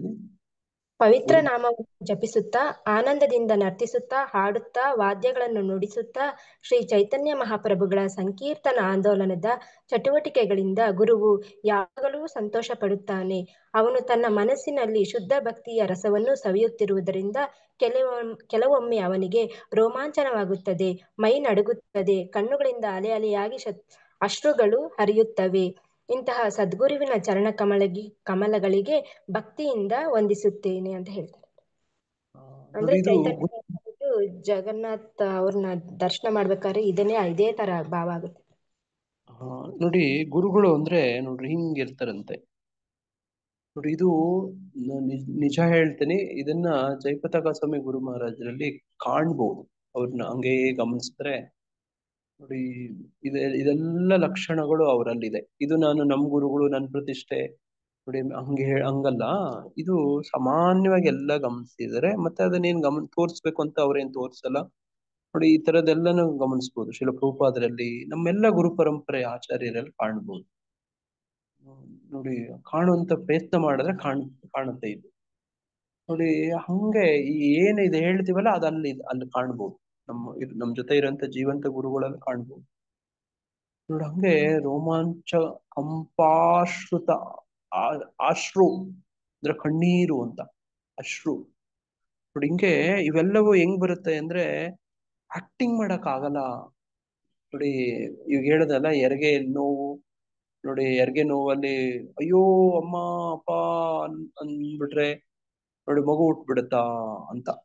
ನೋಡಿ ಇದೆಲ್ಲ ಕ್ರಮೇಣದಲ್ಲಿ ಆಗುವಂಥದ್ದು. ಆತ್ಮ ಸಾಕ್ಷಾತ್ಕಾರ ನೋಡಿ ಪರಮಗತಿ ಇವೆಲ್ಲ ಕ್ರಮೇಣ ಆಗೋದು. ಅದಕ್ಕೆ ಏನ್ ಬೇಕು ನಮ್ಗೆ? ತಾಳ್ಮೆ ಬೇಕು. ನೋಡಿ ತಾಳ್ಮೆ ಬೇಕು. ನೋಡಿ ಇವತ್ತೇ ಕಬ್ಬು ನೆಟ್ಟು ಇವಾಗ್ಲೇ ಕಬ್ಬಿನ ಹಾಲು ಬೇಕು ಅಂದ್ರೆ ಆಗತ್ತಾ? ಇಲ್ಲ, ಕಾಯ್ಬೇಕು, ಪೋಷಣೆ ಮಾಡ್ಬೇಕು, ರಕ್ಷಣೆ ಮಾಡ್ಬೇಕು. ನೋಡಿ ಆಮೇಲೆ ಒಂದು ಹಂತ ಕ್ರಮವಾಗಿ ಪಾಲನೆ ಮಾಡಿದಾಗ ಒಂದು ಹಂತದಲ್ಲಿ ಸಿಗತ್ತೆ ಕಬ್ಬಿನ ಹಾಲು ಸಿಗತ್ತೆ. ನೋಡಿ ಹಣ್ಣು ಸಿಗತ್ತೆ. ನೋಡಿ ಒಂದು ಸಸಿ ಬೀಜ ನೆಟ್ರೆ ನೀರ್ ಹಾಕ್ತಾ ನೋಡಿ ಪೋಷಕಾಂಶಗಳು ಹಾಕ್ತಾ ಗೊಬ್ಬರ ನೋಡಿ ಅದನ್ನ ರಕ್ಷಣೆ ಮಾಡ್ತಾ ಬಂದ್ರೆ ಆ ಗಿಡ ಬೆಳೆಯುತ್ತೆ, ಕ್ರಮೇಣವಾಗತ್ತೆ. ನೋಡಿ ನಮ್ಗೆ ಇತ್ತೀಚೆಗೆ ಏನಾಗ್ಬಿಟ್ಟಿದೆ, ಎಲ್ಲ ಇನ್ಸ್ಟಂಟ್ ಮಸಾಲ ಪುಡಿ, ಇನ್ಸ್ಟಂಟ್ ಕಾಫಿ ಪುಡಿ, ಎಲ್ಲಾನು ಇನ್ಸ್ಟಂಟ್ ಆಗಿ ಆಗೋದೆ. ಇನ್ಸ್ಟಂಟ್ ಆಗಿ ಮನೆ ಕಟ್ಬೇಕು ನೋಡಿ, ಇನ್ಸ್ಟಂಟ್ ಆಗೇ ಆಗ್ಬೇಕೆಲ್ಲ. ನೋಡಿ ಹಂಗೆ ತಕ್ಷಣ ಆಗ್ಬಿಡ್ಬೇಕು. ಈ ತರದೊಂದು ಹೋಗ್ತಿದ್ವಿ. ಈ ಆತ್ಮ ಸಾಕ್ಷಾತ್ಕಾರ ನೋಡಿ ಇವೆಲ್ಲನೂ ಸ್ವಲ್ಪ ಕ್ರಮವಾಗಿ ಮಾರ್ಗದರ್ಶನದಲ್ಲಿ ನೋಡಿ ಗುರುಗಳ ಆಶ್ರಯದಲ್ಲಿ ಆಗತ್ತೆ ಅನ್ನೋದು ವಿಚಾರ. ಅದಕ್ಕೋಸ್ಕರ ಏನ್ ಮಾಡ್ಬೇಕು? ಒಬ್ಬ ಸದ್ಗುರುವಿನ ಆಶ್ರಯ ತಗೋಬೇಕು. ನೋಡಿ ಅಧಿಕೃತ ಗುರುಗಳು ನೋಡಿ ಅವ್ರ ಆಶ್ರಯ ತಗೋಬೇಕು, ಮಾರ್ಗದರ್ಶನದಲ್ಲಿ ಬೆಳಿಬೇಕು. ಇಲ್ಲದೆ ಇದ್ರೆ ನೋಡಿ ಯಾರಿಗೆ ನೋಡಿ ಆ ಹುಡುಗಿ ಬಗ್ಗೆ ಹೇಳಿದ್ರಲ್ಲ, ಯುವತಿ ಬಗ್ಗೆ ನೋಡಿ ಹಂಗಾಗ್ಬಿಡತ್ತೆ ನಮ್ ಕತೆ. ನೋಡಿ ಹಂಗೆ ಇವೆಲ್ಲ ಕ್ರಮೇಣವಾಗಿ ಪ್ರಗತಿಯನ್ನು ಹೊಂದುವಂಥದ್ದು. ಅದನ್ನೇ ಭಾವಾರ್ಥದಲ್ಲಿ ಪ್ರಭುಪಾದರು ಹೇಳ್ತಾರೆ, ಮನುಷ್ಯ ಜೀವನದ 3 ಶತ್ರುಗಳಾದ ಕಾಮ, ಕ್ರೋಧ ಮತ್ತು ಲೋಭಗಳ ವಿಷಯದಲ್ಲಿ ಮನುಷ್ಯನು ಬಹಳ ಎಚ್ಚರಿಕೆಯಿಂದ ಇರಬೇಕು. ನಾವು ಪ್ರಭುಪಾದರು ಹೇಳ್ತಿದ್ರು, ನನ್ಗೇನು ಸಮಸ್ಯೆ, ನನ್ಗೇನು ಕಳವಳ ಅಂದ್ರೆ ನನ್ನ ಶಿಷ್ಯರು, ನನ್ನ ಅನುಯಾಯಿಗಳು ಈ ಮಾಯೆಗೆ ಎದುರ್ಕೊಳ್ಳೋದೇ ಇಲ್ಲ. ನೋಡಿ ಮಾಯೆನ ಬಹಳ ಕೇವಲವಾಗಿ ನೋಡಿ ತಗೊಂಡ್ಬಿಡ್ತಾರೆ. ಮಾಯೆ ಬಗ್ಗೆ ಅಂಜ್ಬೇಕು, ಎಚ್ಚರಿಕೆ ಇರಬೇಕು ಅಂತ ಹೇಳ್ತಿದ್ರು. ನೋಡಿ ಹಂಗೆ ಬಹಳ ಎಚ್ಚರಿಕೆಯಿಂದ ಇರಬೇಕು. ನೋಡಿ ಎಂಥವ್ರನ್ನು ಮರಳು ಮಾಡ್ಬಿಡುತ್ತೆ, ಅದನ್ನೇ ಮಾಯೆ ಅಂತ ಹೇಳೋದು. ನೋಡಿ ಹಂಗೆ ಕಾಮ, ಕ್ರೋಧ, ಲೋಭಗಳಿಂದ ಮುಕ್ತನಾದಷ್ಟೂ ಅವನ ಬದುಕು ಶುದ್ಧವಾಗುತ್ತದೆ. ನೋಡಿ ಎಷ್ಟು ಮುಕ್ತ ಆಗ್ತೀವೋ ಅಷ್ಟು ಶುದ್ಧ. ನೋಡಿ ಅಲ್ಲೂ ಕಬ್ಬಿನ ಹಾಲು ಕಾಯಿಸೋದ್ರಲ್ಲೂ ಕೂಡ ಅನರ್ಥಗಳು ಕೆಳಗಡೆ ಇದ್ದವೆಲ್ಲ ಮೇಲೆ ಬರ್ತವೆ, ತೇಲ್ಕೊಂಡ್ ಮೇಲೆ ಬರ್ತವೆ. ಅದನ್ನೆಲ್ಲ ಜರಡಿ ಇಟ್ಕೊಂಡೆ ತೆಗಿತಾ ಇರ್ಬೇಕು. ಎಷ್ಟು ತೆಗಿತೀವೋ ಅಷ್ಟು ಗಟ್ಟಿ ಆಗಕ್ಕೆ ಅದಕ್ಕೆ ಅನುಕೂಲ ಆಗತ್ತೆ. ನೋಡಿ ಹಂಗೆ ಮುಕ್ತನಾದಷ್ಟು ಅವನ ಬದುಕು ಶುದ್ಧವಾಗುತ್ತದೆ. ನೀವು ಪ್ರಯತ್ನ ಮಾಡಿ ನೋಡಿ ಬೇಕಿದ್ರೆ. ನೋಡಿ ಇದು ಪ್ರಾಯೋಗಿಕವಾಗಿ ಅನುಭವಿಸಬಹುದಾಗಿರುವಂಥದ್ದು. ನೀವು ಪ್ರಯತ್ನ ಮಾಡಿ, ನೀವು ಕೆಲವೇ ದಿನಗಳಲ್ಲೋ ಅಥವಾ ಒಂದ್ ಸ್ವಲ್ಪ ಸಮಯದಲ್ಲೋ ನೋಡಿ ಈ ಅನುಭವ ನಿಮ್ಗೆ ಆಗತ್ತೆ. ನೋಡಿ ಎಷ್ಟು ಮುಕ್ತರಾಗ್ತೀವೋ ಅಷ್ಟು ಬದುಕಿನ ಶುದ್ಧತೆ ಕಾಣುತ್ತೆ. ನೋಡಿ ಹಂಗೆ ಅನಂತರ ಅವನು ವೇದ ಸಾಹಿತ್ಯದ ನಿಯಮ ನಿಬಂಧನೆಗಳನ್ನು ಅನುಸರಿಸಬಹುದು. ನೋಡಿ ನಮ್ಮಲ್ಲಿ 2 ವಿಧ, ಒಂದು ಭಾಗವತ ವಿಧಿ ನೋಡಿ, ಇನ್ನೊಂದು ವೈದಿಕ ವಿಧಿ. ವೈದಿಕ ವಿಧಿಯಲ್ಲಿ ನೋಡಿ ಈ ವೇದ ಸಾಹಿತ್ಯ ನಿಯಮ ನಿಬಂಧನೆಗಳು ಇವುಗಳನ್ನೆಲ್ಲ ಹಂತವಾಗಿ ಕ್ರಮವಾಗಿನೇ ಬರ್ಬೇಕು. ನೋಡಿ, ನಮ್ಮ ಮಂದಿರದಲ್ಲಿ ಶ್ರೀ ವಿಗ್ರಹ ಆರಾಧನೆ ಮಾಡ್ಬೇಕು ಅಂದ್ರೆ ನೋಡಿ, ನಾವು ನೀವೆಲ್ಲ ಹೋಗಿ ಆರಾಧನೆ ಮಾಡ್ಬೋದಾ? ಇಲ್ಲ ಹೋಗಿ ಪ್ರಭುಜಿ. ಎಲ್ಲ ವಿಗ್ರಹನ ಮುಟ್ಬೋದಾ? ಶ್ರೀ ವಿಗ್ರಹ ಮುಟ್ಟಿ ನೋಡಿ ಅದಕ್ಕೆ ನಮ್ಗೆಲ್ಲ ಅವಕಾಶ ಕೊಡ್ತಾರ? ಇಲ್ಲ ಪ್ರಭುಜಿ, ಬ್ರಾಹ್ಮಣ ದೀಕ್ಷೆ ಆಗಿದ್ರೆ ಬ್ರಾಹ್ಮಣ ಮಾತ್ರ. ದೀಕ್ಷೆ ಆಗಿರ್ಬೇಕು ಅದಕ್ಕೆ. ನೋಡ, ಇದು ವೈದಿಕ ವಿಧಿ. ಇದು ನೋಡ, ಆ ವೈದಿಕ ವಿಧಿಗಳನ್ನು ಅನುಸರಿಸೋದು ಕೂಡ ಅವಶ್ಯಕತೆ ಇದೆ. ನೋಡಿ, ವೇದ ಸಾಹಿತ್ಯದ ನಿಯಮ ನಿಬಂಧನೆಗಳನ್ನ ಅನುಸರಿಸಬಹುದು. ನೋಡಿ, ವೈದಿಕ ವಿಧಿ ಕೂಡ ಇದೆ. ನೋಡಿ, ಅದ್ರ ಜೊತೆಗೆ ಭಾಗವತ ವಿಧಿಯನ್ನು ಕೂಡ ನಮ್ಗೆ ಹೇಳ್ಕೊಡ್ತಾರೆ. ನೋಡಿ, ಇದು ಹರಿನಾಮ ದೀಕ್ಷೆ, ನೋಡಿ ನಾವು ಮಾಡ್ತಿರುವಂತ ಸಾಧನ ಕ್ರಮ, ನೋಡಿ ಇದೆಲ್ಲ ನಮ್ಗೆ ಭಾಗವತ ವಿಧಿ. ನೋಡಿ, ಭಗವದ್ಗೀತೆ ಭಾಗವತಂ ನಾವೆಲ್ಲ ಕೂತ್ಕೊಂಡು ಓದ್ತಿರೋದು. ನೋಡಿ, ಹಿಂಗೆ ಬದುಕಿನ ನಿಯಂತ್ರಕ ಸೂತ್ರಗಳನ್ನು ಅನುಸರಿಸುವುದರಿಂದ ಮನುಷ್ಯನು ಕ್ರಮೇಣ ಆತ್ಮ ಸಾಕ್ಷಾತ್ಕಾರದ ನೆಲೆಗೆ ಏರುತ್ತಾನೆ. ನೋಡಿ, ಇದೆಲ್ಲವೂ ಕ್ರಮೇಣ. ನೋಡಿ, ಒಬ್ಬ ಪ್ರಭುಪಾದರು ಹೇಳ್ತಿದ್ರು, ಯುವಕ ಯುವತಿ ಮದ್ವೆ ಆಗಿ ನಾಳೆನೆ ಮಗು ಬೇಕು ಅಂದ್ರೆ ಸಿಗುತ್ತಾ? ಸಿಗೋದಿಲ್ಲ. ನೋಡಿ, ಅದಕ್ಕೆ ಮೊದಲು ಪರಸ್ಪರ ಪ್ರೀತಿ, ನೋಡಿ ಸೇವೆಗಳು, ಪರಸ್ಪರ ಸೇವೆ ಸಹಕಾರ ಇವೆಲ್ಲ ಬೆಳೆಸ್ಕೋತಾ ಹೋದಾಗ ಮುಂದಿನ ದಿನಗಳಲ್ಲಿ ಮಗು ಆಗತ್ತೆ ಅಂತ ರೂಪದಲ್ಲಿ. ನೋಡಿ, ಇದೊಂದು ಒಳ್ಳೆ ಉದಾಹರಣೆ ಕೊಡ್ತಿದ್ರು. ಹಂಗೆ ನೋಡಿ, ಆ ನೆಲೆಗೆ ಆತ್ಮ ಸಾಕ್ಷಾತ್ ನೆಲೆಗೆ ಏರ್ಬೇಕು ಅಂದ್ರೆ ಬದುಕಿನ ನಿಯಂತ್ರಕ ಸೂತ್ರಗಳನ್ನು ಅನುಸರಿಸುವುದರಿಂದ ಮನುಷ್ಯನ ಕ್ರಮೇಣ ಆತ್ಮ ಸಾಕ್ಷಾತ್ಕಾರದ ನೆಲೆಗೆ ಏರುತ್ತಾನೆ. ನೋಡಿ, ಎಲ್ಲದಕ್ಕೂ ಒಂದು ಸಮಯ, ಒಂದು ಅವಕಾಶ, ಒಂದು ಕ್ರಮ ಅಂತ ಇರುತ್ತೆ. ಆ ಮಾರ್ಗದಲ್ಲೇ ಹೋಗ್ಬೇಕು. ನೋಡಿ, ಅವನು ಇಂತಹ ಅಭ್ಯಾಸದಿಂದ ಕೃಷ್ಣ ಪ್ರಜ್ಞೆಗೆ ಏರುವಷ್ಟು ಅದೃಷ್ಟಶಾಲಿಯಾದರೆ ಅವನಿಗೆ ಜಯವು ಖಂಡಿತ. ಇದು ಎಲ್ಲ ಅನುಭವಿಸಿರುವಂತವ್ರು ನಮ್ಗೆ ಈ ಮಾತು ಹೇಳ್ತಿರೋದು. ಯಾರಿಗೆ ಕ್ರಮಬದ್ಧವಾಗಿ ನೋಡಿ, ಆಚಾರ್ಯರು ಅಂದ್ರೆ ಹಂಗೆ ತೋರ್ಸ್ಕೊಡೋದು. ನೋಡಿ, ಅವ್ರು ಆಚರಣೆ ಮಾಡಿ ಅನುಭವಿಸಿ ತೋರ್ಸ್ಕೊಡೋದು. ನೋಡಿ, ಹಂಗೆ ಜಯವು ಖಂಡಿತ ಅಂತ ಪ್ರಭುಪಾದರು ಹೇಳ್ತಿದ್ದಾರೆ. ವೇದ ಸಾಹಿತ್ಯದಲ್ಲಿ ಮನುಷ್ಯನು ಶುದ್ಧೀಕರಣದ ಹಂತಕ್ಕೆ ಬರಲು ಸಾಧ್ಯವಾಗುವಂತೆ ಕ್ರಿಯೆ ಪ್ರತಿಕ್ರಿಯೆಗಳ ರೀತಿಗಳನ್ನು ವಿಧಿಸಿದೆ. ಇಡೀ ವಿಧಾನಕ್ಕೆ ಕಾಮ, ಕ್ರೋಧ ಮತ್ತು ಲೋಭಗಳನ್ನು ಬಿಟ್ಟು ಬಿಡುವುದೇ ಆಧಾರ. ನೋಡಿ, ಎರಡು ಮಾಡ್ಕೊಂಡು ಹೋಗಕ್ಕಾಗಲ್ಲ. ನೋಡಿ, ಇವೆಲ್ಲ ಮಾಡಬಾರ್ದು ಮಾಡ್ಕೊಂಡು ಮಾಡ್ಬೇಕಾಗಿರೋದು ಮಾಡ್ಕೊಂಡು ಸಾಧನೆ ಮಾಡಿ ಮುಂದುವರಿಯಕ್ ಆಗೋದಿಲ್ಲ. ಆಗತ್ತಾ? ಮಾಡ್ಬಾರ್ದೆಲ್ಲ ಮಾಡ್ಕೊಂಡು ಜೊತೆಗೆ ಮಾಡ್ಬೇಕಾಗಿರೋದು ಮಾಡ್ಕೊಂಡೇ ಎರಡು ಜೊತೆ ಮಾಡ್ಕೊಂಡು ಕೆಲವರು ನೋಡಿ ಹಿಂಗೆ ಮೊನ್ನೆ ಯಾರೋ ಕೇಳ್ತಿದ್ರು. ನೋಡಿ, ಎಲ್ಲಿ ಇದು ಚರ್ಚೆ ಆಯ್ತು ಅಂದ್ರೆ ಮಾಂಸ ತಿನ್ನೋದ್ರ ಬಗ್ಗೆ ಹೇಳಿದ್ರು. ಒಂದು ಪ್ರಶ್ನೆ ಕೇಳಿದ್ರು, ಎರಡು ಒಟ್ಟಿಗೆ ಎಲ್ಲಿ ಪ್ರಸ್ತಾಪ ಆಯ್ತು? ಯಾವುದೋ ಒಂದು ವಿಷಯದಲ್ಲಿ ಆಯ್ತು. ಓಕೆ, ಆಮೇಲೆ ಹೇಳ್ತೇನೆ. ನೋಡಿ, ಎರಡು ಮಾಡ್ಕೊಂಡು ಹೋಗಕ್ ಆಗಲ್ಲ. ಮಾಡಬಾರದ್ದು ಮಾಡ್ಕೊಂಡು, ಈಗ ನಿಮ್ ಮಗುನ ಜಿಗುಟ್ಕೊಂಡು ತೊಟ್ಲು ತೂಕೊಂಡು ಎರಡೂ ಇದ್ರೆ ಅದು ಸರಿನಾ? ಅದನ್ನ ಜಿಗಿಡ್ತಾ ಇರ್ತೀವಿ, ಅದು ಅಳ್ತಾ ಇರುತ್ತೆ, ಮತ್ತೆ ಜಿಗಿಡ್ತೀವಿ, ಮತ್ತೆ ಅಳುತ್ತೆ, ಮತ್ತೆ ತೊಟ್ಟು ತಗೋತೀವಿ. ಇದು ಸರಿನಾ? ಈ ತರ ಮಾಡ್ಬೋದಾ? ಎರಡು ಮಾಡ್ಬೋದಾ? ಎರಡು ಟೈಮ್ ವೇಸ್ಟ್ ಆಗುತ್ತೆ ಪ್ರಭುಜಿ. ಯಾವ್ದಾದ್ರು ಒಂದ್ ಮಾಡ್ಬೇಕು. ಒಂದಲ್ಲ, ಒಂದೇ ಮಾಡ್ಬೇಕು. ಯಾವ್ದು? ತೊಟ್ಟು ತೂಗೋ ಕೆಲ್ಸನೇ ಮಾಡ್ಬೇಕು, ಜಿಗಿಡೋ ಕೆಲ್ಸ ಮಾಡ್ಬೇಕು ಅಲ್ವಾ? ನೋಡಿ, ಎರಡು ಮಾಡ್ಕೊಂಡು ಹೋದ್ರೆ ನೋಡೋದು ಸರಿ ಬರೋದಿಲ್ಲ ಅಲ್ವಾ? ನೋಡಿ, ಅದಕ್ಕೆ ಒಂದು ಬಿಡ್ಬೇಕು, ಇನ್ನೊಂದು ಇಟ್ಕೋಬೇಕು ಅಂತ. ಹಂಗೆ ಇಲ್ಲಿ ಹೇಳ್ತಾರೆ, ವೇದ ಸಾಹಿತ್ಯದಲ್ಲಿ ಮನುಷ್ಯನು ಶುದ್ಧೀಕರಣದ ಹಂತಕ್ಕೆ ಬರಲು ಸಾಧ್ಯವಾಗುವಂತೆ ಕ್ರಿಯೆ ಪ್ರತಿಕ್ರಿಯೆಗಳ ರೀತಿಗಳನ್ನು ವಿಧಿಸಿದೆ. ಇಡೀ ವಿಧಾನಕ್ಕೆ ಕಾಮ, ಕ್ರೋಧ ಮತ್ತು ಲೋಭಗಳನ್ನು ಬಿಟ್ಟು ಬಿಡುವುದೇ ಆಧಾರ. ಈ ಪ್ರಕ್ರಿಯೆಯ ಅರಿವನ್ನು ಬೆಳೆಸಿಕೊಂಡು ಮನುಷ್ಯನು ಆತ್ಮ ಸಾಕ್ಷಾತ್ಕಾರದ ಅತ್ಯುನ್ನತ ಸ್ಥಾನಕ್ಕೆ ಏರಬಹುದು. ನೋಡಿ, ನಮ್ಗೆ ಬಂದ ತಕ್ಷಣ ಎಲ್ಲ ಬಿಟ್ಬಿಡಕ್ಕಾಗಲ್ಲ. ಒಂದನ್ನ ಬಿಡ್ತಾ ಇನ್ನೊಂದನ್ನ ಬೆಳೆಸ್ಕೋತಾ ಹೋಗ್ಬೇಕು. ನೋಡಿ, ಅರ್ಥ ಆಯ್ತಾ ನಾ ಹೇಳಿದ್ದು? ಒಂದು ಬಿಡ್ತಾ ಇನ್ನೊಂದು ಸ್ವಲ್ಪನೇ ನೋಡಿ, ಒಂದೇ ಸತಿಯನ್ನು ಕೂಡ ಮಾಡಕ್ಕಾಗಲ್ಲ ಅಲ್ವಾ? ಕ್ರಮವಾಗಿ ಒಂದು ಬೆಳೆಸ್ಕೋಬೇಕು, ಇನ್ನೊಂದು ಬಿಡ್ತಾ ಹೋಗ್ಬೇಕು. ನೋಡಿ, ಹಂಗೆ ಭಕ್ತಿ ಸೇವೆಯಲ್ಲಿ ಬದ್ಧ ಆತ್ಮದ ಮುಕ್ತಿಯು ಖಂಡಿತ. ಆದುದರಿಂದ ವೈದಿಕ ವ್ಯವಸ್ಥೆಯಲ್ಲಿ 4 ವರ್ಣಗಳನ್ನು ಮತ್ತು 4 ಆಶ್ರಮಗಳನ್ನು ಸ್ಥಾಪಿಸಿದೆ. ಇದಕ್ಕೆ ಜಾತಿ ಪದ್ಧತಿ ಮತ್ತು ಆಧ್ಯಾತ್ಮಿಕ ವಿಭಾಗಗಳ ಪದ್ಧತಿ ಎಂದು ಹೆಸರು. ವಿವಿಧ ಜಾತಿಗಳಿಗೆ ಅಥವಾ ಸಾಮಾಜಿಕ ವಿಭಾಗಗಳಿಗೆ ಬೇರೆ ಬೇರೆ ನಿಯಮ ನಿಬಂಧನೆಗಳಿವೆ. ಮನುಷ್ಯನಿಗೆ ಅವುಗಳನ್ನು ಅನುಸರಿಸಲು ಸಾಧ್ಯವಾದರೆ ಅವನು ತಾನೇ ಆಧ್ಯಾತ್ಮಿಕ ಸಾಕ್ಷಾತ್ಕಾರದ ಅತ್ಯುನ್ನತ ನೆಲೆಗೆ ಏರುವನು. ಆಗ ಅವನಿಗೆ ನಿಸ್ಸಂದೇಹವಾಗಿಯೂ ಮುಕ್ತಿಯು ದೊರೆಯುವುದು. ನೋಡಿ, ಹಿಂಗೆ ಒಂದೊಂದು ಜಾತಿ, ಒಂದೊಂದು ವಿಭಾಗ, ವರ್ಣ, ನೋಡಿ ಇವುಗಳಿಗೆ ಒಂದೊಂದು ಹೇಳಿದೆ. ವಿವಿಧ ಜಾತಿಗಳಿಗೆ ಅಥವಾ ಸಾಮಾಜಿಕ ವಿಭಾಗಗಳಿಗೆ ಬೇರೆ ಬೇರೆ ನಿಯಮ ನಿಬಂಧನೆಗಳಿವೆ. ನೋಡಿ, ಬ್ರಾಹ್ಮಣರು ಮಾಡುವಂಥದ್ದು, ನೋಡಿ ಶೂದ್ರರು ಮಾಡುವಂಥದ್ದು ಸ್ವಲ್ಪ ವ್ಯತ್ಯಾಸ ಇದೆ. ಎಲ್ಲರೂ ಸಮಾಜದ ನೋಡಿ ಪ್ರಗತಿಗೋಸ್ಕರನೇ ದುಡಿತಿರ್ತಾರೆ. ನೋಡಿ, ಹಂಗೆ ನೀವು ಯೋಚನೆ ಮಾಡಿದ್ರೆ ಅವ್ರು ಮಾಡಿದ್ದು ಕೆಲವು ಅವರ ಗುಣಗಳ ಆಧಾರಿತ ಇರುತ್ತೆ. ನೋಡಿ ಎಲ್ಲವೂ ಗುಣಗಳ ಆಧಾರಿತ. ನೋಡಿ, ತಮೋಗುಣದಲ್ಲಿದ್ದವನ್ಗೆ ಸತ್ವಗುಣದ ಅಭ್ಯಾಸಗಳ ಹೇಳ್ಕೊಟ್ರೆ ಅವ್ನು ಮಾಡಕ್ಕಾಗಲ್ಲ. ನೋಡಿ, ಸತ್ವಗುಣದಲ್ಲಿದ್ದವನ್ಗೆ ತಮೋಗುಣದ ಹೇಳಿದ್ರೆ ಅವನಿಗೆ ಸರಿ ಅನ್ಸಲ್ಲ, ಅದು ಇಷ್ಟ ಆಗಲ್ಲ. ನೋಡಿ, ಈ ತರದಿರುತ್ತೆ ವ್ಯವಸ್ಥೆಗಳು. ಅದಕ್ಕೆ ನೋಡಿ ಈ ತರದೆಲ್ಲ ವ್ಯವಸ್ಥೆಗಳು ಯಾಕಿದಾವೆ ಅಂದ್ರೆ ವೈಜ್ಞಾನಿಕವಾಗಿದೆ, ನಮ್ಮ ಆತ್ಮದ ಉನ್ನತಿಗೋಸ್ಕರ ಇದೆ. ನೋಡಿ, ಹಿಂಗೆ ಈ ಶ್ಲೋಕದಲ್ಲಿ ಇವತ್ತು ನಾವ್ ಏನ್ ತಿಳ್ಕೊಳಕ್ಕೆ ಪ್ರಯತ್ನ ಮಾಡ್ತಿದೀವಿ ಅಂದ್ರೆ, ನರಕದ ದ್ವಾರಗಳಿಂದ ತಪ್ಪಿಸ್ಕೊಂಡವನು ಆತ್ಮ ಸಾಕ್ಷಾತ್ಕಾರಕ್ಕೆ ನೆರವಾಗುವ ಕ್ರಮಗಳನ್ನ ಮಾಡ್ಬೇಕು. ಹೀಗೆ ಕ್ರಮೇಣ ಪ್ರಗತಿಯನ್ನ ಹೊಂದುತ್ತಾನೆ ಅನ್ನೋದು ವಿಚಾರ. ಹರೇ ಕೃಷ್ಣ. ಯಾರಾದ್ರೂ ಏನಾದ್ರು ಹೇಳೋದಿದ್ಯಾ? ಏನಾದ್ರು ಪ್ರಶ್ನೆ ಕೇಳೋದಿದ್ಯಾ?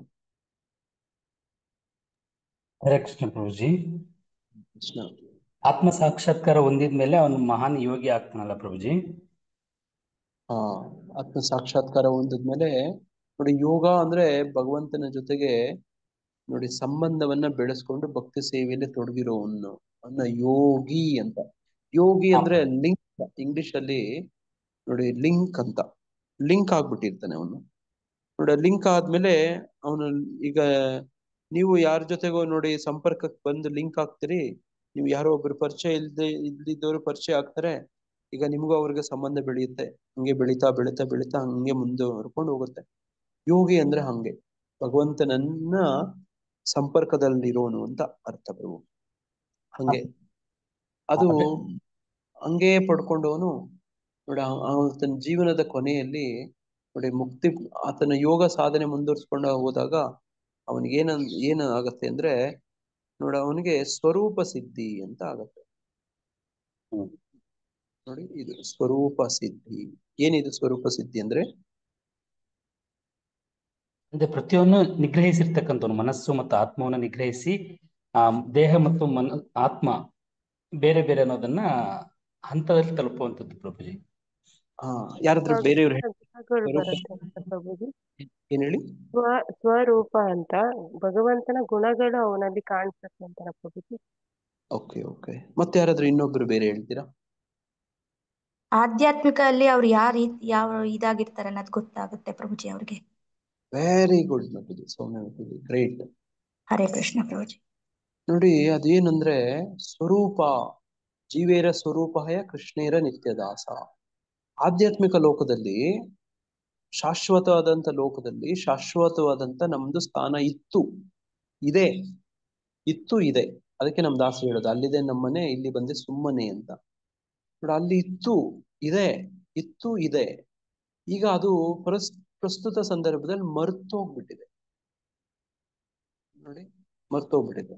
ಈಗ ಈ ಕ್ರಮೇಣ ನೋಡಿ ಇದೆಲ್ಲ ವಿಧಾನ, ವೈದಿಕ ವಿಧಾನ ನೋಡಿ, ಭಾಗವತ ವಿಧಿ ನೋಡಿ, ಎಲ್ಲ ಈಗ ಅನುಸರಿಸೋ ಕ್ರಮಗಳಿಂದ ಏನ್ ಜಾಗೃತಿ, ಏನು ಗೊತ್ತಾಗತ್ತಂದ್ರೆ ನಮ್ಮ ಮೂಲ ಸ್ವರೂಪ ಏನು ಅಂತ ಗೊತ್ತಾಗತ್ತೆ. ನಾವ್ ಏನಾಗಿದ್ವಿ, ನಮಗೂ ಕೃಷ್ಣನ್ಗೆ ಏನ್ ಸಂಬಂಧ ಇತ್ತು ನೋಡು ಅನ್ನೋದು ಸ್ಪಷ್ಟ ಗೊತ್ತಾಗ್ಬಿಡುತ್ತೆ ಅವ್ರಿಗೆ. ನಮಗೂ ಕೃಷ್ಣನ್ಗೊಂದು ಸಂಬಂಧ ಅಂತ ಇರುತ್ತೆ ಪ್ರಭು, ಶಾಶ್ವತವಾದ ಸಂಬಂಧ. ಈಗ ಜೈಲ ಒಳಗಡೆ ಕೈದಿ ಹಾಕೋಕ್ ಮೊದ್ಲು ಅವನ್ ಸಮಾಜದಲ್ಲಿ ಅವನ್ಗೇನೋ ಒಂದು ಸ್ಥಾನ ಮಾನ ಇರುತ್ತಲ್ವಾ. ಅವನ್ ಯಾವ್ದೋ ಒಂದು ಅಡ್ರೆಸ್ ಇರುತ್ತೆ, ಯಾವ್ದೋ ಒಂದು ಊರು, ಯಾರೋ ಒಬ್ಬನ ಮಗನ, ಯಾರೋ ಒಬ್ಬ ಗಂಡ ಅಂತ ಇರ್ತಾನೆ, ನೋಡಿ ಪತ್ನಿ ಮಕ್ಕಳು ಅಂತ ಒಂದು ರೋಲ್ ಇರುತ್ತೆ ಅದಂದು. ಈಗ ತಪ್ಪು ಮಾಡಿದಕ್ಕೆ ಅದನ್ನೆಲ್ಲ ಬಿಡಿಸಿ ಕಿತ್ತು ಜೈಲು ಒಳಗಡೆ ಹಾಕ್ಬಿಟ್ಟಿರ್ತಾರೆ. ಆ ಜೈಲ ದಂಡನೆ ಎಲ್ಲ ಮುಗಿದ್ಮೇಲೆ ಅವನು ವಾಪಸ್ ಎಲ್ಲಿಗೆ ಹೋಗ್ತಾನೆ? ತನ್ನ ಸ್ವಂತ ಸ್ಥಾನ ಮನೆ ಎಲ್ಲಿತ್ತು ಅಲ್ಲಿಗೆ ಹೋಗ್ತಾನೆ ಅವನು. ನೋಡಿ, ಅದು ಈ ಸಾಧನೆ ಮಾಡಿದವ್ರಿಗೆ ನೀವು ಹೇಳಿದ್ರಲ್ಲ ಪ್ರಭುಜಿ, ಅದನ್ನ ಮಾಡಿದವ್ರಿಗೆ ಅವ್ರ ಸ್ವರೂಪ ಸಿದ್ಧಿ ಆಗತ್ತೆ. ನಂದು ಏನ್ ರೂಪ ಅಂತ ಸಂಬಂಧ ಗೊತ್ತಾಗ್ಬಿಡುತ್ತೆ. ಕೃಷ್ಣನ್ಗೂ ನನಗೂ ಭಗವಂತನ ಧಾಮದಲ್ಲಿ ಏನು ಸಂಬಂಧ ಇತ್ತು, ಈಗ ವಾಪಸ್ ಆ ನೆಲೆಗೆ ಹೋಗ್ತಾನೆ ಪ್ರಭುಜಿ. ಜೈಲಿಂದ ವಾಪಸ್ ಹೋದವನು ಹೆಂಗೆ ವಾಪಸ್ ಮನೆಗೆ ಹೋಗಿ ಮತ್ತೆ ಸಂಬಂಧದಲ್ಲಿ ಮುಂದುವರಿತಾರೆ, ಆ ತರ. ಹಾ ಪ್ರಭುಜಿ, ಅರ್ಥ ಆಯ್ತು ಪ್ರಭುಜಿ. ಧನ್ಯವಾದ ಪ್ರಭುಜಿ. ತುಂಬಾ ಧನ್ಯವಾದ ಪ್ರಭುಜಿ. ಹರೇ ಕೃಷ್ಣ. ಮತ್ತೆ ಯಾರಾದ್ರೂ ಏನಾದ್ರು ಕೇಳೋದಿದ್ಯಾ? ಹರೇ ಕೃಷ್ಣ ಪ್ರಭುಜಿ. ಹರೇ ಕೃಷ್ಣ ಪ್ರಭುಜಿ, ಅದು ಹರೇ ಕೃಷ್ಣ ಮಹಾಮಂತ್ರನ 16 ರೌಂಡ್, ಮಿನಿಮಮ್ 16 ರೌಂಡ್, ಮ್ಯಾಕ್ಸಿಮಮ್ ಎಷ್ಟಾದ್ರೂ ಮಾಡ್ಬೋದಂತ ಆ ನಿಯಮ ಇದೆಯಲ್ಲ ಮತ್ತೆ ಪ್ರಭುಜಿ, ಅದು 16 ರೌಂಡ್ ಅಂತಂದೇಳಿ ಅದ್ರ ಬಗ್ಗೆ ಸ್ವಲ್ಪ ತಿಳಿಸ್ಕೊಡಿ ಪ್ರಭುಜಿ. ದಂಡತ್ವನ ಮಾಡಿ ಹೇಳ್ತೀನಿ. ಇದು ಇವತ್ತಿನ ವಿಷಯ ಚರ್ಚೆಗೆ ಏನಾದ್ರು ಇಷ್ಟ? ಇವತ್ತಿನ ವಿಷಯ ಸಂಬಂಧ ಯಾರಿಗಾದ್ರೂ ಏನಾದ್ರು ಪ್ರಶ್ನೆ ಇದೆಯಾ?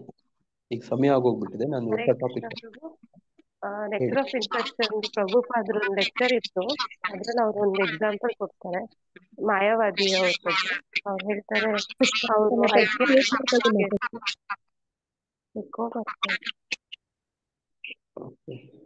ಅವರು ಹೊಸ ಟಾಪಿಕ್ ಇದ್ರೆ ಇವತ್ತು ಚರ್ಚೆ ಬೇಡ.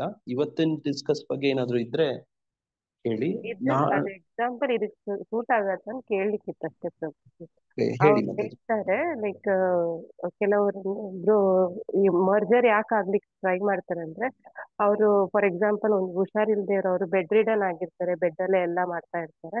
ಅಂತವ್ರಿಗೆ ಇದು ಸಾಕಾಯ್ತು, ಸೊ ಈ ದೇಹ ಬಿಟ್ಟು, ಯಾಕಂದ್ರೆ ನಮ್ ಜೀವನದ ಅಂದ್ರೇನೆ ಇದು ಅಂತ ಅನ್ಕೊಂಡ್ಬಿಟ್ಟಿರ್ತಾರೆ, ಅದಕ್ಕೋಸ್ಕರ ಅವ್ರು ಇದು ಬೇಡವೇ ಬೇಡ ಅಂತ. ಬಟ್ ದೀಕ್ಷೆ ಎಲ್ಲ ತಗೊಂಡು ಆಮೇಲೆ ಲೈಫ್ ಸ್ಟಾರ್ಟ್ ಆಗತ್ತೆ, ಅಥವಾ ನಮ್ಮ ಇದು ಈ ಲೈಫ್ ಮುಗಿದ್ಮೇಲೆನೆ ಆಕ್ಚುಲ್ ಆಗಿ ನಮ್ದು ಏನ್ ಹೇಳ್ತೀವಿ ಸೇವೆಗಳೆಲ್ಲ ಶುರುವಾಗತ್ತೆ.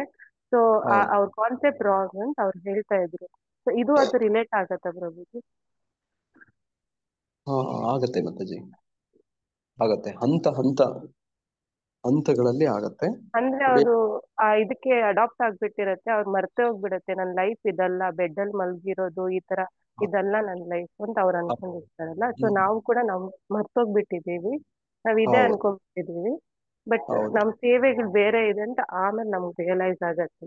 ಹಾಗಲ್ವಾ ಪ್ರಭುಜಿ? ಆಗತ್ತೆ ಮಾತಾಜಿ, ಖಂಡಿತ ಆಗತ್ತೆ. ಒಳ್ಳೆ ಉದಾಹರಣೆ. ತುಂಬಾ ಧನ್ಯವಾದ ಮಾತಾಜಿ. ಹರೇ ಕೃಷ್ಣ. ಈಗ ಸಮಯ ಆಗ್ತಾ ಇದೆ. ಇನ್ನೊಂದು ವಿಶೇಷ ದಿನಗಳಿದೆಯಾ ಮಾತಾಜಿ? ಪ್ರಭುಜಿ, ಇವತ್ತು ಅನುಪಮಾ ಮಾತಾಜಿ ಅವ್ರದ್ದು ಬರ್ತ್ಡೇ ಪ್ರಭುಜಿ, ಲಹರಿ ಅವರ ಅಮ್ಮಂದು. ಹರೇ ಕೃಷ್ಣ. ಓಕೆ. ಹರೇ ಕೃಷ್ಣ. ನಾವೆಲ್ಲರೂ ಪ್ರಾರ್ಥನೆ ಮಾಡಿ ಆಶೀರ್ವಾದ ಮಾಡಿ ಅಂತ ಕೇಳ್ಕೊಳ್ತೀವಿ. ಹರೇ ಕೃಷ್ಣ. ಎಲ್ಲರೂ 3 ಸತಿ ಹರೇ ಕೃಷ್ಣ ಮಹಾಮಂತ್ರ ಹೇಳ್ತಾ ಶುಭ ಹಾರೈಸಿ ನಮ್ಮ ಪ್ರಾರ್ಥನೆ. ಹರೇ ಕೃಷ್ಣ ಹರೇ ಕೃಷ್ಣ ಹರೇ ಕೃಷ್ಣ ಕೃಷ್ಣ ಕೃಷ್ಣ ಹರೇ ಹರೇ ಹರೇ ರಾಮ ರಾಮ ರಾಮ ಹರೇ ಹರೇ. ಹರೇ ಕೃಷ್ಣ ಕೃಷ್ಣ ಹರೇ ಹರೇ ಹರೇ ರಾಮ ರಾಮ ಹರೇ ಹರೇ. ಕೃಷ್ಣ ಹರೇ ಕೃಷ್ಣ ಕೃಷ್ಣ ಕೃಷ್ಣ ಹರೇ ಹರೇ ಹರೇ ರಾಮ ರಾಮ ರಾಮ ಹರೇ ಹರೇ. ಹರೇ ರಾಮ ರಾಮ ಹರೇ ಹರೇ.